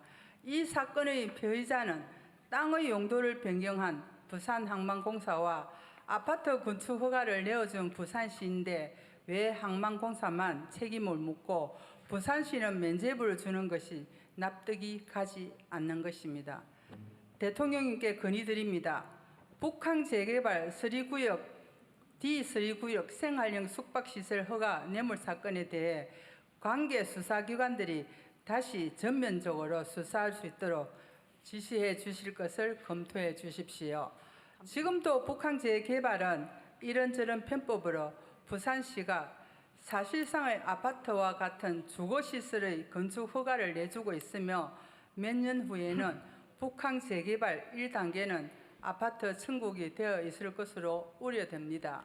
네, 조금 압축시켜 주셔서 정리해 주십시오. 자대갑니다. 제발 이런 일들이 재발되지 않도록 드러난 뇌물 범죄 사건이라도 제대로 수사해서 국가 공권력으로 경종을 울릴 수 있도록 도와주십시오. 대통령님, 부산 북항의 잘못된 재개발로 아파트 천국이 되지 않도록 지금이라도 경종을 울려야 합니다. 또 이 사건에 대한 수사를 제대로 진행하지 못하면 전국의 다른 항만 재개발 사업에도 악영향을 미칠 가능성이 매우 큽니다. 저 부산만의 문제가 아닙니다. 네, 따로 저희가 또 자료를 받겠습니다. 고맙습니다. 다 끝나가는 것 같아요. 이상입니다. 감사합니다. 네, 고맙습니다. 죄송합니다. 말씀 못 하셔서 어떡할 뻔했어요, 그래? 네, 나중에 자료 넘겨주시면 될 것 네. 같습니다. 이번에는 잠깐 자리를 좀 앉아주시면 좋을 것 같습니다.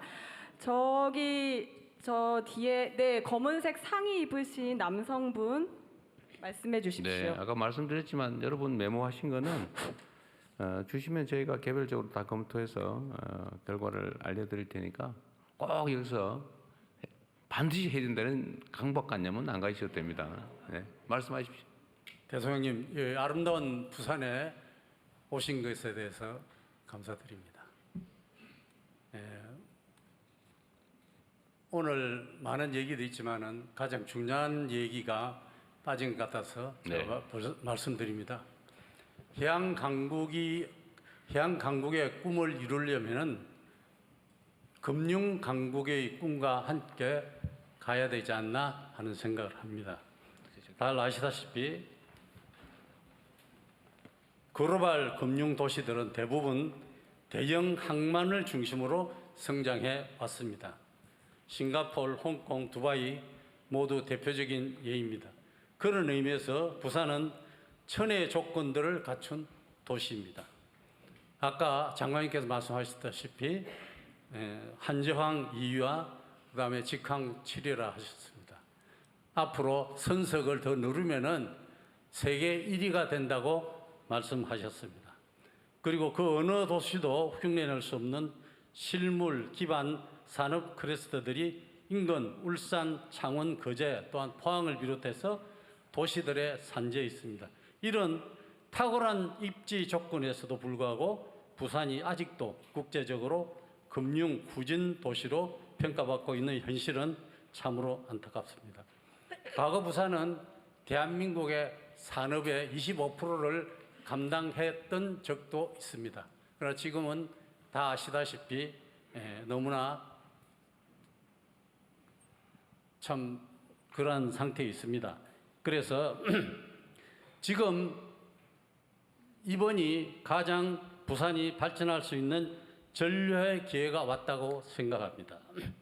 해양수산부, 부산국제금융센터, 동남투자은행 그리고 주변의 도시들의 산업 클러스터들이 힘을 모아 AI 금융 전문 데이터 센터를 중심으로 유기적으로 협력 융합한다면 세계 최초의 AI 기반 미래 금융형 글로벌 허브 도시로 도약할 수 있다고 생각합니다.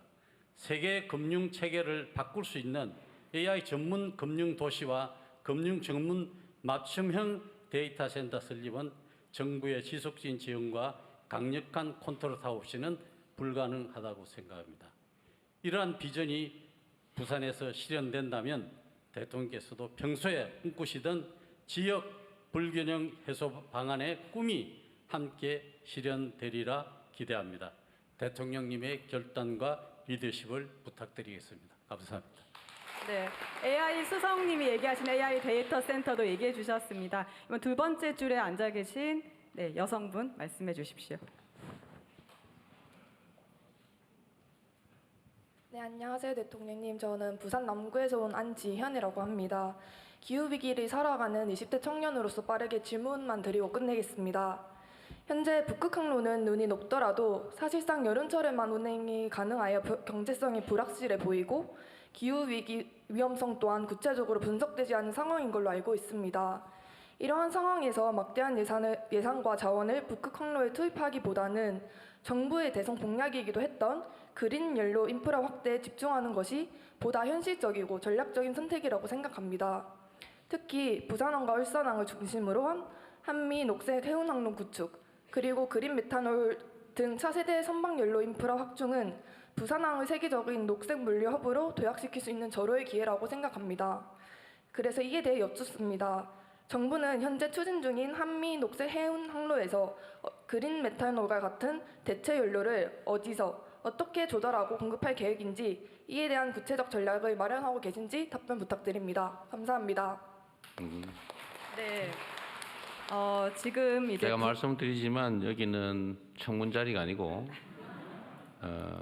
각자가 가진 좋은 제안들, 의견들을 내세요.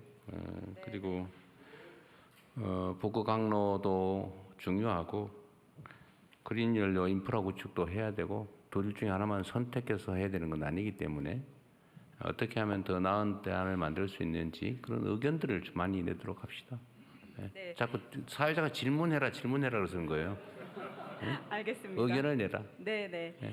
지금 우선은 지금 저희가 1부에서 부산 발전 비전에 대한 내용을 나누고 있는데 이제 2부에 넘어가기 전에 지금 이제 대통령님의 좀 간단한 답변을 한번 들어보시고 또 2부로 넘어가서 또 더 토론을 진행해 보도록 하겠습니다. 아니 여기 각계의 의견들은 잘 들었고요.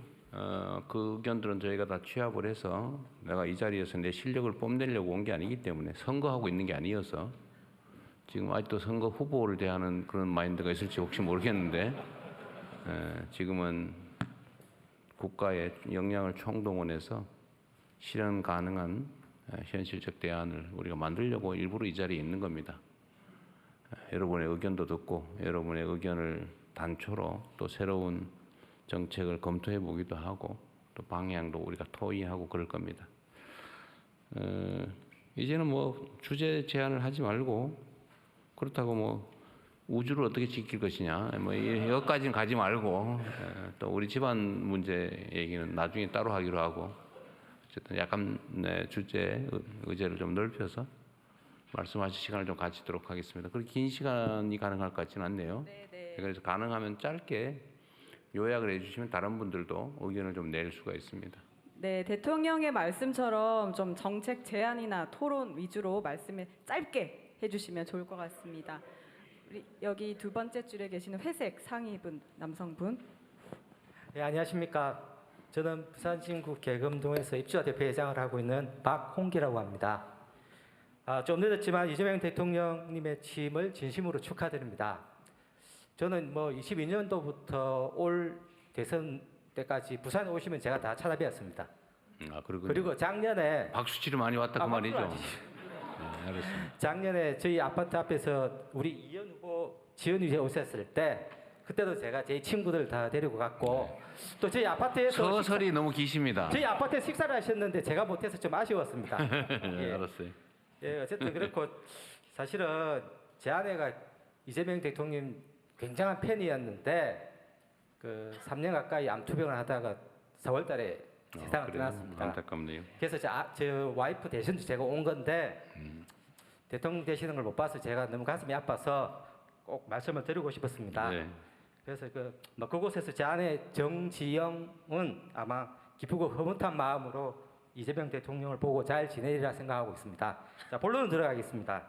어제 전재수 해수부 장관께서 해수부 이전, HMM, 회사법원 유치, 동남투자은행 출범 등 4가지 과제를 동시 진행한다고 밝혔습니다. 그 대통령 선거 공약이기도 한데 속도감 있게 진행해 주셔서 정말 고맙습니다. 부산 청년들은 일자리가 없어서 서울, 경기 등으로 떠나고 있고 인구도 계속 줄고 있는데 해수부 HMM 등이 오면 부산 경제에 큰 역할을 할 것이 확실합니다. 어쨌든 우리 이재명 대통령께서는 중앙정부와 부산시가 협력하여 태보하는 제2의 도시 부산의 발전과 부활을 위해 각별한 관심과 노력을 부탁드립니다. 그리고 고생하고 계시는 박영종 시장님도 꼭 좀 같이 협력 부탁드립니다. 감사합니다. 네, 말씀 잘 들었습니다. 이번에는 아내 얘기를 꼭 하고 싶었던 것 같네요. 네. 네, 저 카메라 옆에 계신 여성분. 네.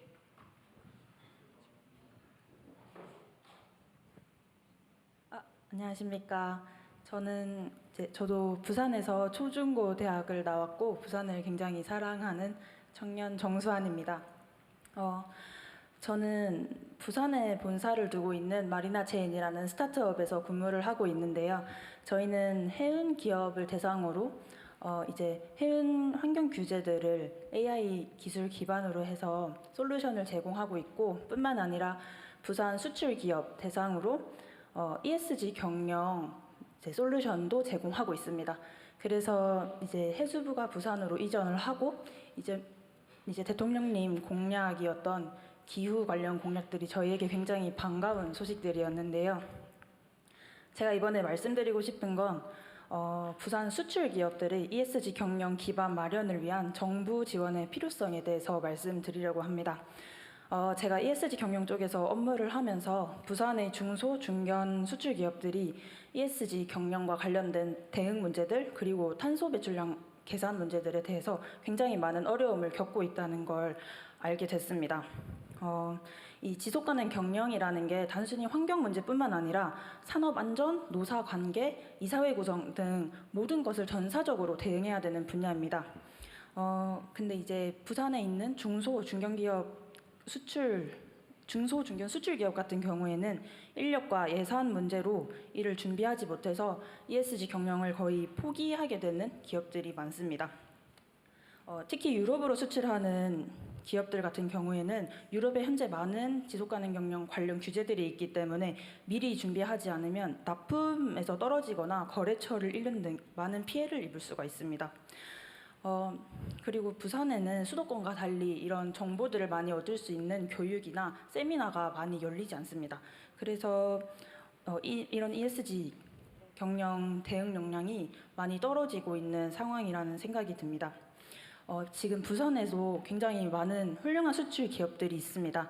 따라서 이 기업들이 글로벌 시장에서 경쟁력을 잃지 않고 훌륭한 기업들로 거듭나기 위해 정부 차원에서 이런 부산 기업들에게 ESG 초기 대응을 잘 할 수 있게 정책이나 지원들을 많이 검토해 주셨으면 좋겠습니다. 감사합니다. ESG 지원에 관해서 말씀해 주셨습니다. 이번엔 저기 맨 뒤로 가겠습니다. 여기 네, 그 종이로 흔들고 계시는 우리 정장 입으신 남성분. 네, 감사합니다. 우리 저 이재명 대통령 팬입니다. 나중에 사인 좀 하나 부탁드리겠습니다.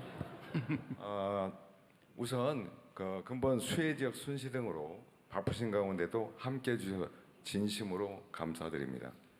저는 대전 최초 목욕탕집 둘째 아들로 태어났습니다. 지금 물환경과 해양, 재난, 건설 분야에서 일하며 현재 부산대학교 사회환경시스템공학부 명예교수로 있는 추태호입니다.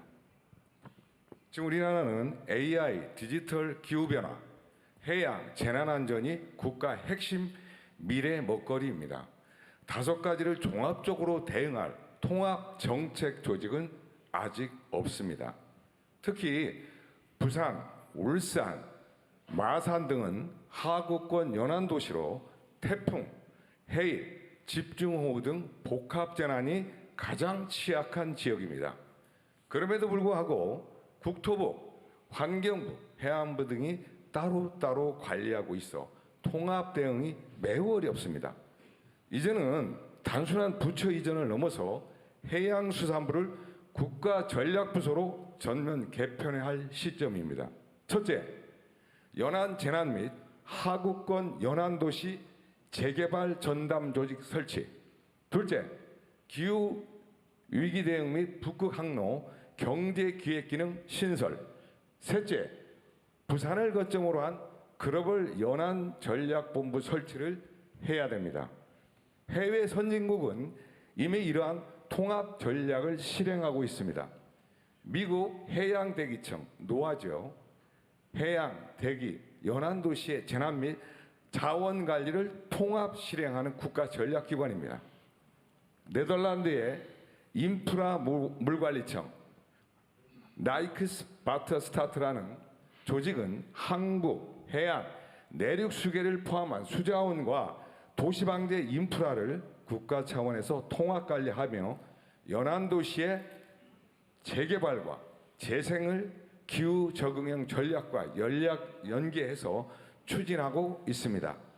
부산은 북극 항로의 전진기지며 연안 기후 재난의 최전선입니다. 이곳 부산에서 전략적 기능을 갖춘 해수부가 다시 태어난다면 국민의 생명 보호와 국가 해양 경제의 대전환을 동시에 실현할 수 있습니다. 이제는 정부가 먼저 변해야 할 시점입니다. 감사합니다. 우리 전재수 장관이 심어놓은 사람 같은 느낌이 살짝 들었습니다. 네, 이번에는 저 왼쪽 편의 중간으로 가보겠습니다. 해도 줄어들지가 않는데. 네. 여기 아무나 하세요 그냥. 네네. 저기 저 손을 약간 흔들고 계시는 네 남성분. 예, 저는 살고 싶은 동래구에서 온 유근태입니다. 오늘 손을 흔든 바람에 제대로 당첨됐습니다. 제가 드리고 싶은 이야기는 이전에 전재수 해양수산부 장관님께서 아주 디테일하게 잘 말씀해 주셨기 때문에 저는 그 말씀 중에 소외된 거 하나만 지적하겠습니다. 지적보다도 건의를 드리겠는데요. 지금 현재 우리 그 가덕 신공항이 현재 정체 상태에 있습니다. 이전에 현대건설에서 수의 계약을 해가지고 몇 차를 통과해서 왔는데 최근에 와서는 공기 연장, 수지액 증액 등등 해가지고 지금 현재 완전히 손을 떼고 있습니다. 그랬을 때 부산시와 국토부와 정부에서는 현재 가덕 신공항에 대해서 우리 동남권 허브공항이 꼭 필요합니다. 왜냐하면 지금 아까 여러분께서 말씀해 계셨지만은 북구 강로를 개척할 시 향후 그걸 대비해서라도 육로, 항공, 우리가 그 철도 여러 가지 우리 갖춰져야 되는데 지금 그게 지금 답보 상태에 있습니다. 그래서 그게 우리 중앙정부에서는 어떻게 생각하고 계시고 빨리 저희들 부산 시민의 바람은 가덕 신공항이 빨리 착공했으면 하는 게 바랍니다. 이상입니다. 네. 네, 가덕 신공항 얘기는 뭐 잠깐 해야 될 것 같은데 이게 이제 여러 정부를 거쳐서 아주 오랫동안 기획하고 집행되어 온 사안이라서 지금 뭐 잠깐의 혼선이 좀 있기는 한 것 같습니다. 수의 계약했던 현대건설이 아마 설계안을 실제로는 안 내고 못하겠다 이런 상황이라 이거 혹시 좌초되는 거 아니냐 이런 걱정들을 하시는 것 같긴 한데요. 국가 사업이라고 하는 거는 잠깐의 문제가 생겼다고 해서 중간에 막 기분 내키면 하고 기분 나쁘다고 확 저 무슨 양평 고속도로처럼 안 해버리고 뭐 그럴 수 있는 게 아닙니다. 그런 걱정은 안 하셔도 되고요. 이제 문제는 이게 지연될 가능성이 실제로 있는 거죠. 첫 번째는 좌초되지 않게 하는 것일 테고, 두 번째는 지연되지 않게 하는 것인데, 어쨌든 우리 정부에서도 최선을 다해서 이게 정상 진행될 수 있도록 노력하도록 하겠습니다. 너무 걱정 안 하셔도 됩니다. 네, 걱정 마시라는 대통령의 말씀이 있으셨습니다. 이번에는 좀 여성분 찾아보겠습니다. 이 검은색 상의 입으신 여성분 말씀해 주십시오. 우리 이제 시간을 정하고 이제 해야 될 것 같은데. 네, 지금 한 55분인데요. 4시까지 정도 질문 받고 이제 대통령님께 그거 보세요. 자꾸 질문하잖아. 제안 받고 대통령님 말씀 듣도록 하겠습니다. 기회를 주셔서 감사합니다. 저는 부산에 거주하는 피아니스트 김정화라고 합니다.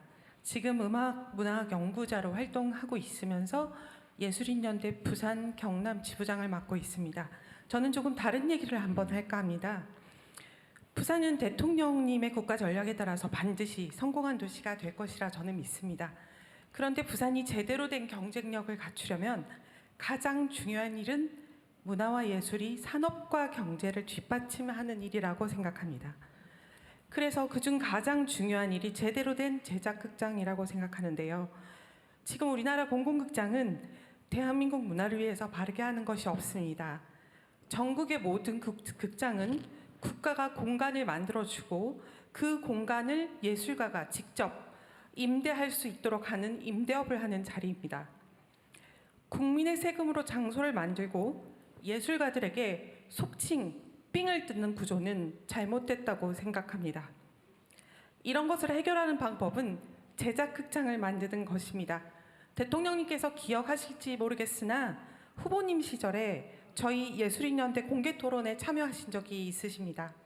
제작극장이란 다른 나라 사례에서 볼 수 있듯이 국가가 예술가들을 직접 고용해서 문화예술적 부분뿐만 아니라 경제적인 부분에 국가에 도움될 수 있도록 예술가들에게도 안정적인 일자리를 제공하는 것입니다.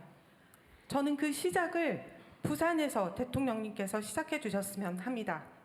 대통령님 말씀처럼 서울에서 가장 먼 곳부터 적극 지원하겠다라는 철학을 여기에서 지켜주셨으면 하는데요. 문화와 예술이 기초부터 튼튼하게 다져질 수 있도록 부산을 우리나라 최초의 제작극장 시범 도시로 지정해 주시기를 부탁드립니다. 부산은 이미 부산 콘서트홀이나 오페라하우스도 지금 짓고 있는데 인프라는 다 만들어져 있습니다. 그렇지만 하드웨어는 있으나 지금 제작 기능 같은 소프트웨어는 갖춰지지 않고 있는데요. 1990년에 문화부 이어령 장관께서 한예종을 만들면서 그 시기에 많은 예술가들이 해외로 나갈 수 있는 기회가 만들어졌습니다. 더 이상은 탁월한 개인만이 아니라 더 많은 예술가들이 더 넓은 곳으로 자유롭게 직접적으로 나갈 수 있는 구조가 만들어져야 합니다. 그 시작을 기초 예술에서 출발해야 한다고 생각합니다. 지속 가능한 창작 시스템인 제작극장이 그 답인데요. 부산의 공연가들은 전국 최초의 제작극장을 간절히 원합니다. 감사합니다. 내가 전에도 한번 그 말씀을 들었던 기억이 있는데, 예를 들어 구체적으로 그런 사례들이 있나요? 예를 들면 저도 그 이제 약간 감이 안 잡히던데, 제작을 정부가 직접 하는 거하고 제작을 정부가 예산으로 지원하는 거하고 어떤 게 바람직한지 판단을 잘 못하겠던데. 제작을 직접 하게 정부가 지원을 하는 것은 일회성에 그칩니다. 이번 부산 콘서트홀 같은 경우도 부산시가 지원을 하고 있는데요. 작년 11월 예산 기준을 보니까 열흘 정도의 개관 페스티벌에 29억 원이 들어갔다고 합니다. 네. 그렇지만 예술가들이 극장 안에서 제작 시스템을 갖고 일자리를 가지고 거기에서 하루 종일 1년 365일 일을 한다면 훨씬 더 퀄리티가 높고 네, 뭐 좋은데요. 근데 그건 또 독점하는 문제가 발생하지 않나요? 그렇지는 않습니다. 아니, 예술가들은 사실 예술가들은 대통령님께서도 잘 아시다시피 예술가들은 영원한 고3의 마음으로 임해야 한다고 생각합니다. 아니, 제가 드릴 말씀은 제작을 모든 예술가들을 다 포섭하지 못할 테고 당연하죠. 그 중에 일부가 참여하게 될 텐데 결국은 거기는 예산이 들 테고 그걸 결국은 특정 소수가 지속적으로 독점하게 되는 문제가 생기지 않느냐 그 말이죠. 지속적으로 독점하지 않도록 지속해서 오디션을 보면 됩니다. 그것은 여기에서 공개적으로 민감한 부분이기 때문에 말씀드릴 수는 근데 어차피 없고요. 예산이 집행되는 건 공개적으로 해야 돼요. 하여튼 알겠습니다. 그거는 잠깐만. 그 문제는 어떻게 제안이니까 우리 문화부에서 새로운 저희가 문화예술 지원 사업을 좀 많이 다양하게 확대하려고 하거든요. 네. 그건 제가 그 정책실에 특별히 지시를 해놓은 사안이기도 한데 내년 예산 편성에서 아마도 구체적으로 어떤 예산이 필요한지를 아마 현장의 문화예술인들하고 역시 다양한 토론들을 통해서 제안을 받고 그런 기회가 아마 있을 것 같은데 요거는 각별히 한번 챙겨보도록 하겠습니다. 저도 정확하게 이해가 좀 잘 안 돼서 이게 기존에 예를 들면 오페라단, 국악단, 교향악단 뭐 이거하고 뭔 차이가 있는지 제가 잘 모르겠어요. 어쨌든 그거는 한번 특별히 점검을 해보도록 하겠습니다. 좀 잘 챙겨놨다고요? 꼭 하고 싶은 얘기 있으세요? 공공의 이익에 관한 거예요? 한번 기회를 주시죠. 네, 저 파란색 조끼 입으신 분을 마지막으로 말씀을 듣고 이제 대통령님의 말씀 마무리 말씀 듣겠습니다. 감사합니다. 엊그제까지 단식 투쟁을 하고 온 해양수산부 노조위원장 윤병철입니다. 아, 그러시군요. 먼저 이 자리를 마련해주신 대통령님께 진심으로 감사드립니다. 그리고 해양강국이라는 꿈을 가지고 대한민국의 제2 성장 엔진을 마련한다에 대해서 저희 해수부 직원들은 꿈에 부풀어 있습니다. 그러나 좀 아쉬운 점은 현재 아침에 뉴스에도 봤는데 산업부를 해수부에 달라니까 그건 안 된다 해서 마치 해수부와 산업부 행결위 같이 보이는데 제가 왜 가져오는데 그 부분만 잠깐 말씀드리겠습니다. 첫 번째, 선박의 가격은 50%가 장비입니다. 엔진하고 해양 시스템인데 국산화 장비는 거의 없습니다. 현재 그 일본과 유럽이 전부 장비들을 점령하고 있는데요. 아까 말씀하셨다시피 에탄올이나 이런 에너지 전환과 친환경 자율 선박으로 지금 변화되고 있는 시기입니다. 그런데 우리 해수부가 산업부에 이런 플랜트가 없기 때문에 지금까지 선박을 세계 강국 세계 1위로 건조함에도 불구하고 대한민국에 이런 제대로 된 기자재 연구소가 단 한 군데도 없습니다. 이것을 국가에서 조그만 예산을 투입한다면은 이런 앞전에 정부에서도 녹색 성장, 친환경을 강조하면서 항공선 선박에 친환경 선박이 아니면 예산을 안 줬습니다. 그런데 이게 없기 때문에 전부 수입산으로 대체하고 오파상에 배만 불리고 외국 업체로 하는 게 많았습니다. 그런데 많은 국내 업체들이 중소 작은 업체에 대해서 가능하다. 그래서 이런 것들을 건의했는데 앞으로 국산화 전략에 대해서 적극 지원해 주시길 부탁하고 이 부분은 대통령님께서 세수부가 세종에 있으면 100이라는 효과를 나타내지만은 부산에 오면 만이다. 그렇습니다. 해양 플랜트가 산업부에 있으면 1000이지만은 우리 해수부로 오면은 부산에 오면은 12,000이 될 것입니다. 이것은 성장과 어디가 효과가 있는가 이 부분을 대통령님께 결단이 필요하다고 봅니다. 두 번째입니다. 수산이 좀 소외됐다고 하는데 현재 저희들이 부산으로 이전하면서 대통령 우리 장관님과 차관님이 국제회의라든지 또 법안이라든지 여러 가지 행사 참석에 많습니다. 그래서 행정 공백들이 많아서 저희 간부들이 국회나 서울에 가서 보고하는 상황이 많습니다. 이것을 보완하기 위해서는 복수 차관제를 둬서 업무를 분담하면 효율적으로 되지 않을까 싶습니다. 그리고 후쿠시마 오염수 때문에 엄청 국민들의 식탁에 불안이 있었는데 수산은 국민의 먹거리이자 국가의 식량 안보 전략입니다.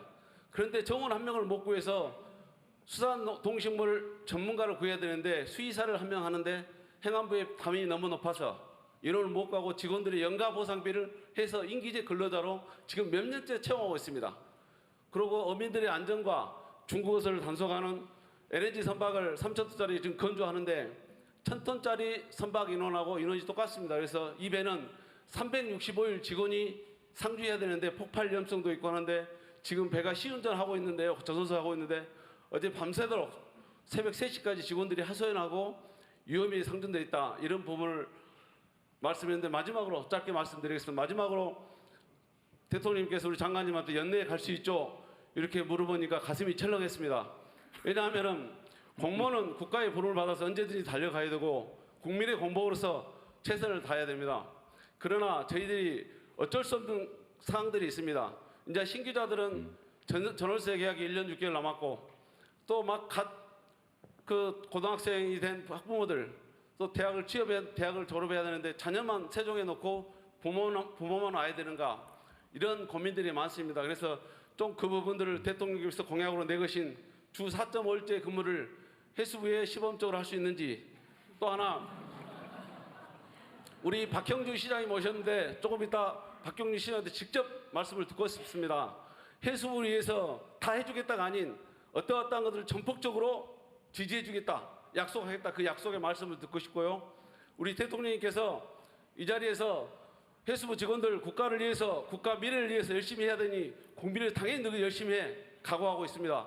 그래서 대통령님께서 각 부처에서 해수부가 열심히 할 수 있도록 좀 적극적으로 지원해라 이런 말씀을 좀 부탁드리겠습니다. 끝으로 제가 다시 한번 감사드리는 것은 어제 지난주에 택시를 타고 서울에서 송정로로 왔는데 택시가 기차 노선이 끊겼습니다. 택시를 타고 오는데 지하도에 물도 없는데 다 바리케이드를 쳤더라고요. 택시 기사님한테 물었습니다. 왜 이렇게 됐냐? 과거에는 물이 차거나 위험이 상존했을 때 하는데 지금은 사전에 미리 한다. 그래서 조금 불편하지만 국민의 안전하고 낫다. 또 일요일 날은 그랬습니다. 제가 단식으로 이제 한약방에 가서 보약을 먹는다 그러는데 한의사님께서 비가 오면 항상 큰 비가 안 와도 우리 집 앞에까지 물이 찬다. 이번에는 안 찼다. 왜 그렇습니까? 그랬더니 대통령님께서 홍수 났을 때 공무원들의 잘못으로 담배꽁초나 하수구를 미리 처리하지 않으면 그 잘못으로 국민의 피해보면 자시하지 않겠다. 그렇습니다. 대한민국은 변화와 혁신의 바람이 부는 것 같습니다. 변화와 혁신은 이 혁명보다 어렵다겠습니다. 그 혁신은 대통령과 우리 장관님 또 각계각층의 지도자님, 우리 시도지사님들 이런 분들이 선봉장에 서야만이 변화와 혁신은 있을 수 있습니다. 혁신은 밑에서 절대 되는 거 아닙니다. 가장 어려운 것입니다. 그래서 앞으로 이런 것을 저희들 공무원들도 명심해서 대통령의 국정 철학을 따라서 해양 강국 건설을 위해서 최선을 다하겠습니다. 감사합니다. 네, 제가 뭔 조끼 같은 걸 입고 계시길래 뭔 또 꼭 하실 일이 하실 말씀이 있을 것 같은데 보니까 노조위원장이셨군요. 네. 네, 우선은 우리 박정준 시장님 언제 시간 되시면 뭐 당연히 하시겠지만 이제 해수부 직원들 부산으로 이전하면 뭐 각종 지원 정책 하시겠다고 언론에 말씀하신 걸 제가 봤거든요. 꼭 나중에 따로 한번 시간을 한번 내서 한번 얘기해 주시고요. 집단 면담을 한번 좀 하셔가지고 좀 구체적으로 지원 방안을 같이 의논해 주시기 바랍니다. 일단은 우리 해수부 소속 공무원들 입장에서는 뭐 아마 아닌 밤중에 홍두깨 날벼락 같은 느낌이 드실 것 같아요. 실제로 해수부 옮긴다고 여러 사람들이 얘기해놓고 이때까지 몇 년 동안 사실 안 했죠. 그래서 아마 제가 얘기해도 뭐 안 하겠지 이렇게 생각할 가능성이 많은데 어쨌든 저는 결정을 했으면 이걸 신속하게 이행하는 것도 매우 중요한 일이다라고 생각했는데 아마 해수부 공직자들 입장에서는 그럴 것 같아요. 뭐 집 문제도 있을 뿐만 아니라 학생들 당장 학교 어떡하란 말이냐 뭐 얘기부터 여러 가지 불편함들이나 불이익이 사실 있을 수밖에 없죠. 그래서 그 점에 대해서는 아쉽게 안타깝게 생각합니다. 그러나 또 제가 언제나 말씀드리는 것처럼 전체를 위해서 개인 또는 특정 사람들이 특별한 희생을 치르면 그에 대해서는 또 상응하는 특별한 보상을 해야 그게 실질적으로 공정한 세상 아니겠냐라는 게 제 평소 신념이어서 우리 해수부 공무원들을 다른 공무원들과 다르게 또 세종으로 갔다가 또 부산으로 또 가게 되는 그런 이중의 불편함을 겪게 된 점에 대해서는 객관적이고 합리적으로 억울하지 않게 필요한 대책들을 충분하게 수립하도록 하겠습니다. 뭐 장관이 잘 하시겠죠. 뭐 지금 10군데 그래도 뭐 이미 다 약속한 것 같은데 보니까. 대통령 말씀대로 네, 최선을 다하도록 하겠습니다. 억울하지 않게요. 또 흔쾌하게 국민을 위해서 일할 수 있는 조건을 잘 만들어 주시기를 바랍니다. 그 외에 예를 들어 해수부의 업무 범위에 관한 거라든지 해수부 조직에 관한 문제들은 이 자리에서 굳이 얘기 안 하더라도 필요한 조정들은 할 텐데 어쨌든 이것도 또 보는 입장에 따라 또 다를 수가 있어요. 제가 자주 우리 사회는 토론이 참 부족하다 그 생각을 많이 합니다. 그냥 우리는 의견이 다르면 상대를 악마화하거나 제거할 대상으로 여기고 서로 논의해서 수용할 건 수용하고 조정해서 합의점에 이르는 게 아니라 그냥 일단 싸우고 보려고 그런 경향이 있어요. 저는 그게 아마도 우리 국민들께서 그런 게 아니고 국민을 대신하는 공직자 정치인들이 맨날 하는 게 인정도 안 하고 상대가 뭔 얘기하면 왜곡 조작해가지고 과장해서 소위 허수아비 전법으로 없는 허상 만들어서 공격하고 그러니까 또 섭섭해서 싸우고 이걸 일상에서 보다 보니 그냥 그게 뭐 당연한 것보다 이렇게 생각하게 된 측면이 있는 것 같습니다. 그러나 합리적인 사회는 그러면 안 되죠. 사람들은 의견이 다를 수밖에 없죠. 이해관계도 다 다릅니다. 또 생각도 다 다르죠. 똑같은 걸 보고도 전혀 다르게 생각합니다. 동전을 놓고 어떤 사람은 표면을 보면서 아 동그랗네 이렇게 생각하고 어떤 사람은 꼭 이렇게 보고 일자네 이렇게 생각하는데 이거 두 개 다 봐야 되는데 자기가 보는 것만 옳다고 동그랗다고 우기고 일자라고 우기고 그러다가 멱살 잡고 싸우고 일자편 다 모여라 동그라미 다 모여라 이래가지고 편갈라 싸우고 심지어 제거하려고 하고 이제는 그런 데서 좀 벗어나야 되지 않겠냐 생각됩니다. 인정할 건 인정하고 객관적 사실은 서로 존중해주고 나하고 생각이 다를 수 있다는 것도 다 용인해주고 서로 또 양보하고 그러다 영 차이가 좁혀지지 않으면 그 아주 작은 간극은 이제 고난을 위임받은 사람들이 결정해 줘야죠. 그리고 그렇게 결정나면 다 수용하고 또 다른 의제를 찾아서 가야지. 맨날 거기 모여가지고 매달려서 싸우고 죽을 때까지 거기 매달리고 그러면 되겠습니까? 그래서 제가 이렇게 다니면서 사실은 참 일부에서 보면 대통령이 뭐 저리 허망한 일을 하러 다니나 이렇게 생각할 수도 있습니다. 그러나 저는 여러분들이 주시는 의견들 저한테도 국정을 이제 운영하는 데도 도움이 되죠.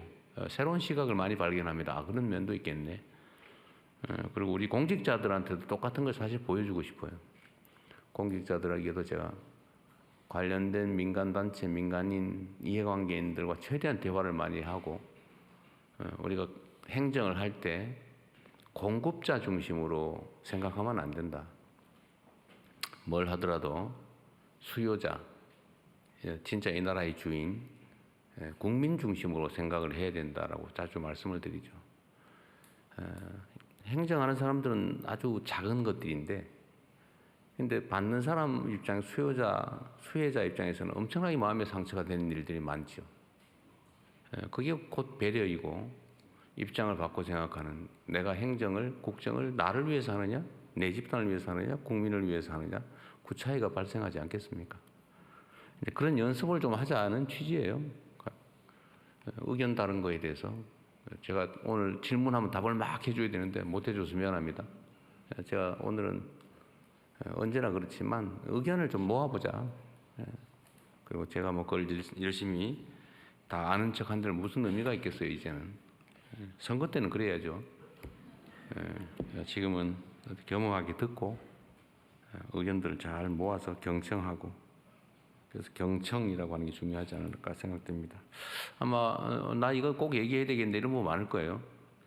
그러시겠지요. 오죽 가겠어요. 그러나 또 저도 이제 또 시간을 맞춰서 올라가야 되기 때문에 또 특별 열차가 또 기다리고 있으면 여기에 혼선이 생긴대요. 잘 맞춰줘야 됩니다. 좀 아쉽긴 할 텐데 좀 메모하신 거는 다 주시고 언제 또 기회가 될지는 모르겠지만 그때 추첨에 당첨되시기를 기원하면서 오늘 행사는 여기까지로 마쳤으면 좋겠습니다. 수고하셨습니다. 네, 오늘 행사 제목 그대로 부산의 마음을 들어보았습니다. 온라인으로 받은 1,900여 건의 내용들 다 접수했고요. 메모로 받은 것들도 다 접수해서 같이 또 토론할 수 있는 장을 만들어 볼 수 있도록 하겠습니다. 이 자리에 있는 모두 힘껏 뛰자는 말씀드리면서 함께해 주신 여러분께 감사하다는 말씀 드리겠습니다. 네.